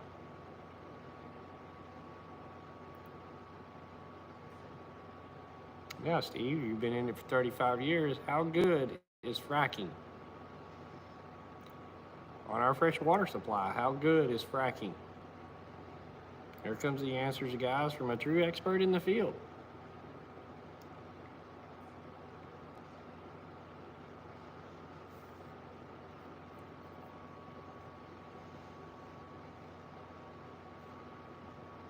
If it's done properly. How many companies out there do it properly, Steve? 100% of the time. Not just on occasion when the safety advisor and OSHA's out there and, the big wigs.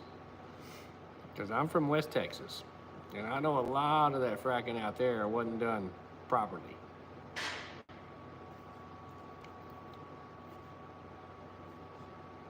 Yeah, properly versus price. Here we go for that $2 a gallon gas again. Because to do it properly,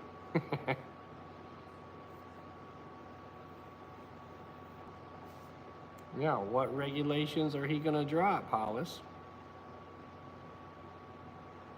I mean, let's face it, those regulations were put in there for a reason, right? For our benefit, for our safety, for our protection.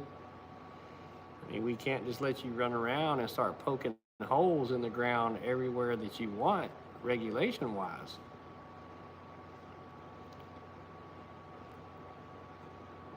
In the last decade, you think it's been done properly? Even when Trump does pick up the pen and begin to sign, Kitty, we are only going to see a very small piece of the things that he's signing. The news headlines are going to cover the big, the few big things that they want the news and propaganda to cover, and the rest of those 94 executive orders, we'll never know what was signed. The government is not obligated to tell us what they do. They don't have to. Drill, baby, drill with no regard for safety. Yeah. I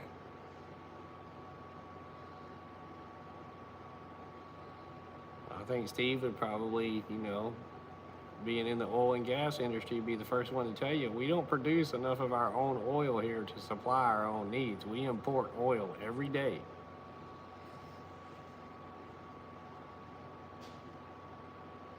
Yeah, exactly. Governments don't tell major corporations what to do. That's why I told y'all, half of that oppression that you're getting, that most people want to think is the government control, it's really only half of the government control. The other half is corporation control. The government and the corporations work hand in hand to control you, and the real money exchange is in the corporations. Yeah, the politicians make, a few million here, a few million there, and get stock options traded and insider information. But for the biggest part, most of that money is coming and going to the corporations.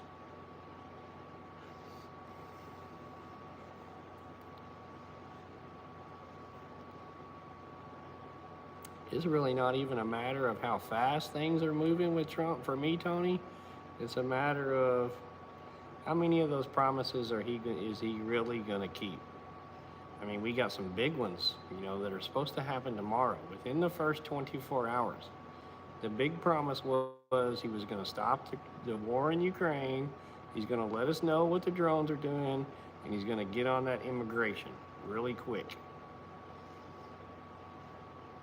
And as I said earlier, I have already seen the numbers coming out on the immigration. And it's going to cost $300 billion to get these people out of our country, and take up to 10 years to do it. A whole lot of promises.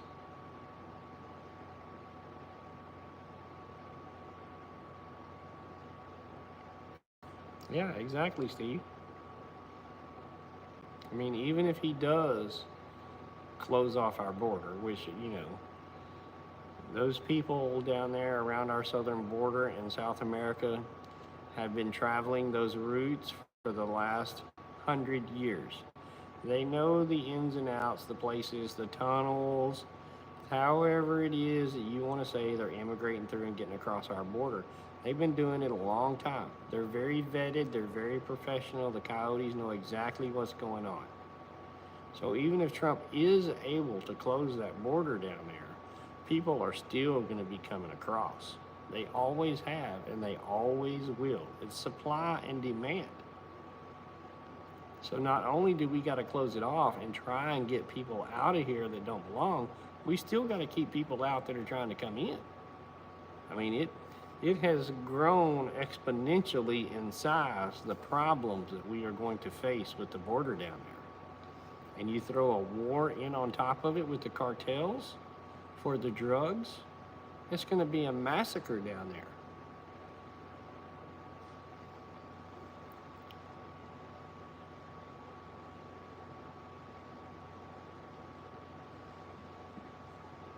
If Trump was really trying to do anything and was not part of it and attempted to go against the grain of what the New World Order has installed here for the last 80 to 100 years, they would just kill him.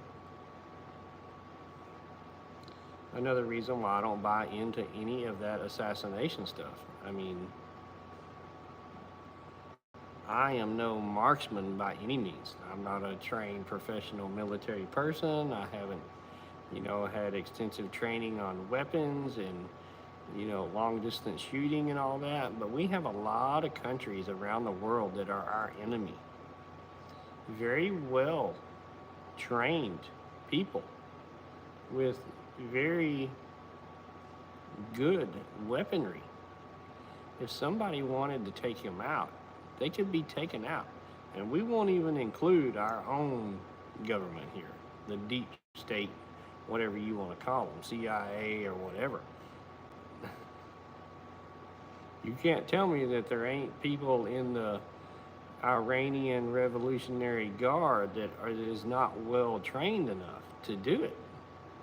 I mean, we have weapons now that can,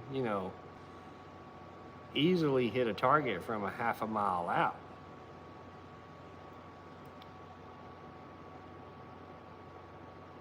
And if they wanted him gone, he would be gone.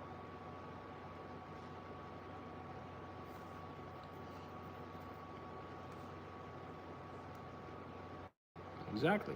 If they wanted him gone, he would be gone. They would take him out. It's very simple.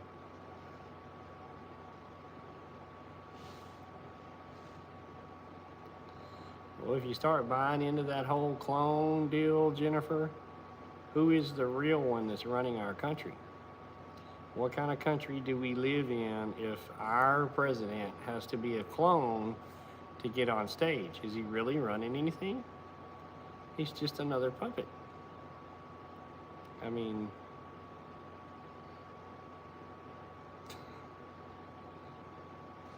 if you have to have a clone take care of everything that you do, what good are you doing? We are in such bad conditions that you have to have a clone? That tells me we're not in a good position as a country.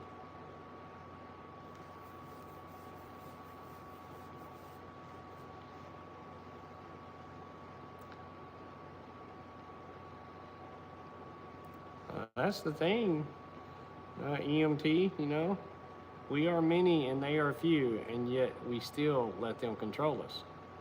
I said it the whole time. If you had 1 million armed patriots in Washington, D.C., what could they do? If 1 million armed people went to D.C. and said, enough is enough. We got ropes out here, we got short ropes and tall trees out here. Let's clear the house. Let's clear it all, top to the bottom. And we don't, because they have us all against each other.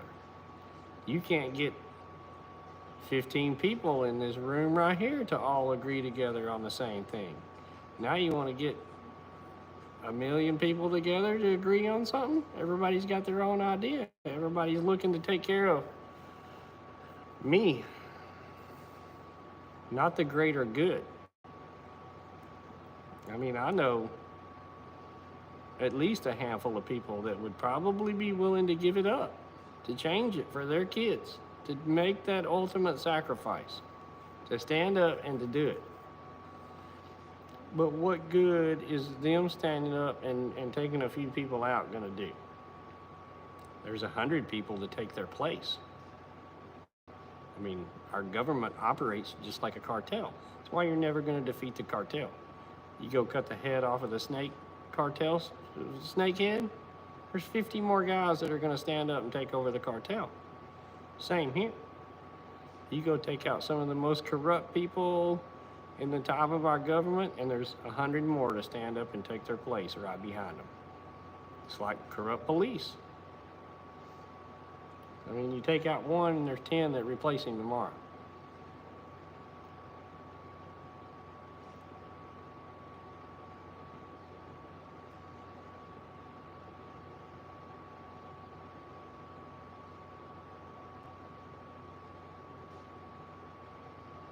And there's no doubt in my mind, Jennifer, that they have doubles, and you can call them clones if you want, whatever. That going down that rabbit hole of clones is a whole nother video in itself. I mean, I know that we got lookalikes, and you can call them CIA masks or whatever, but again, that leads back to the underlying cause. If our government has to operate that way, what kind of country are we? If our president has to have clones and doubles and this and that and puppet this and masquerade that and movie this, what kind of country do we live in? Is it worth it if it has to be that way?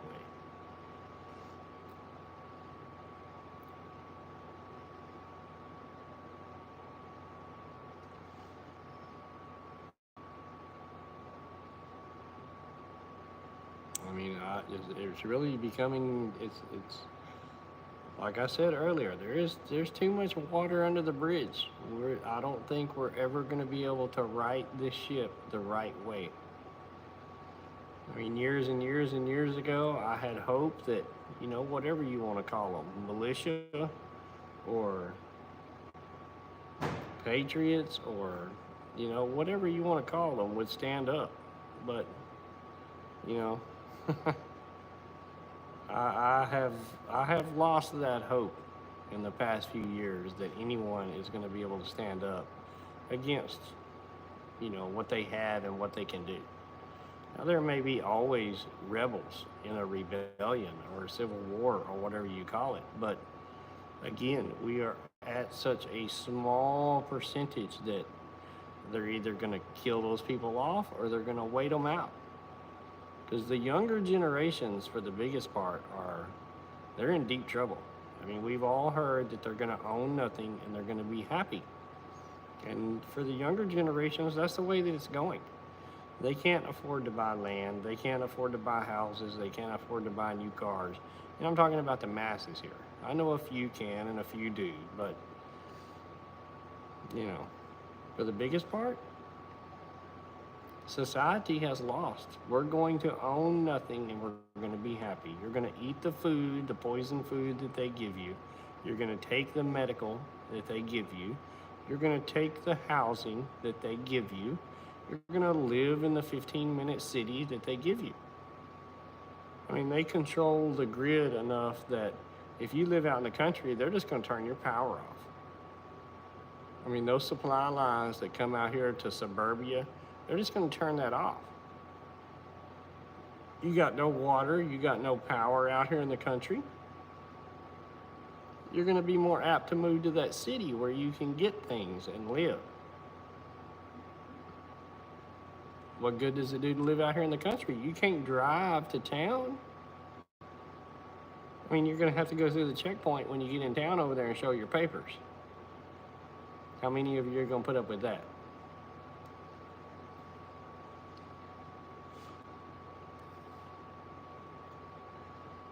Yeah, clonade. Well, unfortunately, Steph, we don't know what they're doing. We are not privy on everything that the government does and what they tell us. As far as we know, there are people living on Mars right now. Whole colonies. There could be people living on the moon right now. There could be Elysium-style space stations floating around this planet right now. And none of us would be any wiser.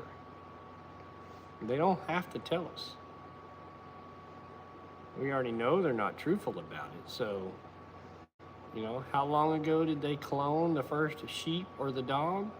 That's been nearly 40 years ago that they cloned Dolly the sheep. How far do you think that cloning technology has come?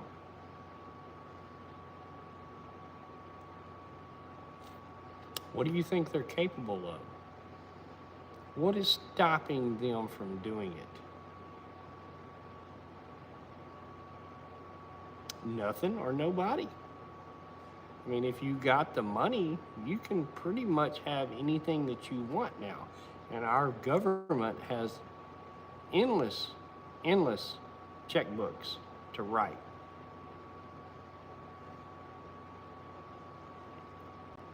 It would not surprise me one bit, Jennifer, if they got bases all over the Mars and the moon. But you know what I can do about it? Nothing. I'm not going to volunteer to go.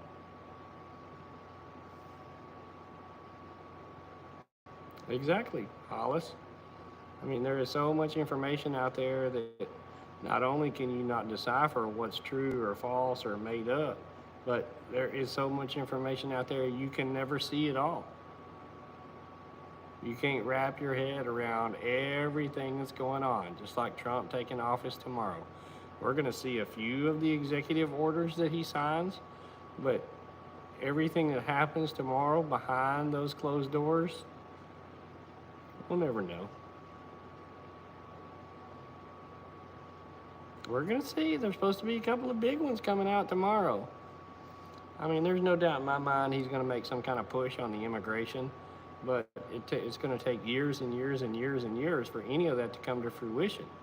And in amongst all that time of years and years and years and years, there's going to be billions and billions and billions of dollars that are going to be spent that are going to be billed back to us, the taxpayer. And there ain't nothing that we can do about it. Everybody voted to control the immigration, so that's an open checkbook for immigration. And corporations that work for the government, you know, handling that kind of stuff. Hey, Mr. Canarum, what's going on? Yeah, we've been hanging out here discussing. I'm about ready to shut it down myself. I got to get up tomorrow, too. There is all kinds of stuff going on out there, guys, that we just, you know, we got no concept. They don't have to tell us. They haven't told us. Technology has advanced far, far further than what any of us, the masses, would even have the imagination to understand. Trust me, they never slow down. The government has think tanks, people, whole buildings with floors dedicated to people to sit around and think stuff up. Just ideas, just bounce ideas off of each other. And when, you know, they get an idea that sounds halfway decent, they got a checkbook to write the check to make it happen. Just like I said the other day, I mean, we got Space Force. I mean, you know, when the government comes out and admits openly to the public and actually puts a budget together for the Space Force, you don't think it's just a few satellites floating around out there, do you? They got technology beyond your wildest dreams, and to be able to leave the surface of the earth and go fly to the moon or fly to Mars or fly around our solar system is probably not a problem. They do it every day. Exactly, it's 50 or 60 years old. It's very difficult for people to know. And that's part of it, Jennifer. They overload us with information. And people are so overwhelmed with their 8 to 5 and a sick kid and, you know, got to pay bills and this is due and that's due and I got to do this and I got laid off and insurance and I got to fix the house and we need a new roof. And, you know, everybody's life is overcomplicated with problems, working for that almighty dollar, you know, to just live, much less keep up with the Joneses.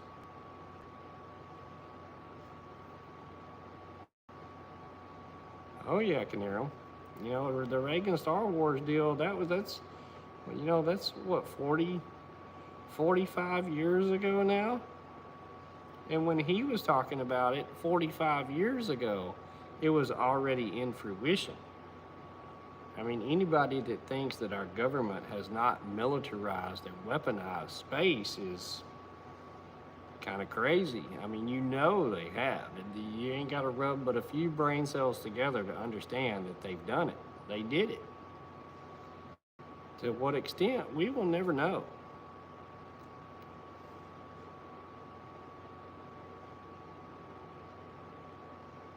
Thanks for coming by, Tony. I'm fixing to shut it down. Again, guys, man, y'all need to be making these connections with other people. A community and trust and learning, and eventually this click on the computer and having all of this wealth of information and knowledge at your hand is going to go by the wayside. And what you have in your head is what you're going to have at the time to survive. It's all going to be about change. I said it before, the world is not going to end. It's just changing. And your ability to change and adapt and overcome is a big part of what I see as preparedness. I don't give a damn how much food you got stuffed away in that 5-gallon bucket. It's gonna, it's gonna take adapting and changing and overcoming to survive it all. You may be eating steak today and frogs tomorrow. You need to be able to overcome and adapt to that. It always changes. It's not going to end, it's simply going to change. That's the whole Agenda 2030. It's just changing.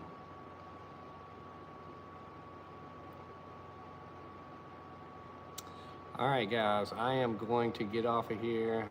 I've got hats and shirts and stuff to send out tomorrow, and y'all tune back in. I'm going to give away that campfire set here probably in the next couple of weeks. I enjoy giving stuff away. Kaniram, thank you for coming by. Jennifer, Kitty, Alice, Steph. I appreciate all y'all staying up. I usually like to do them late at night. There's a lot less trolls running around late at night, it seems like to me. TLR, man, you hung out in here that whole time? You sure were quiet over there in the corner.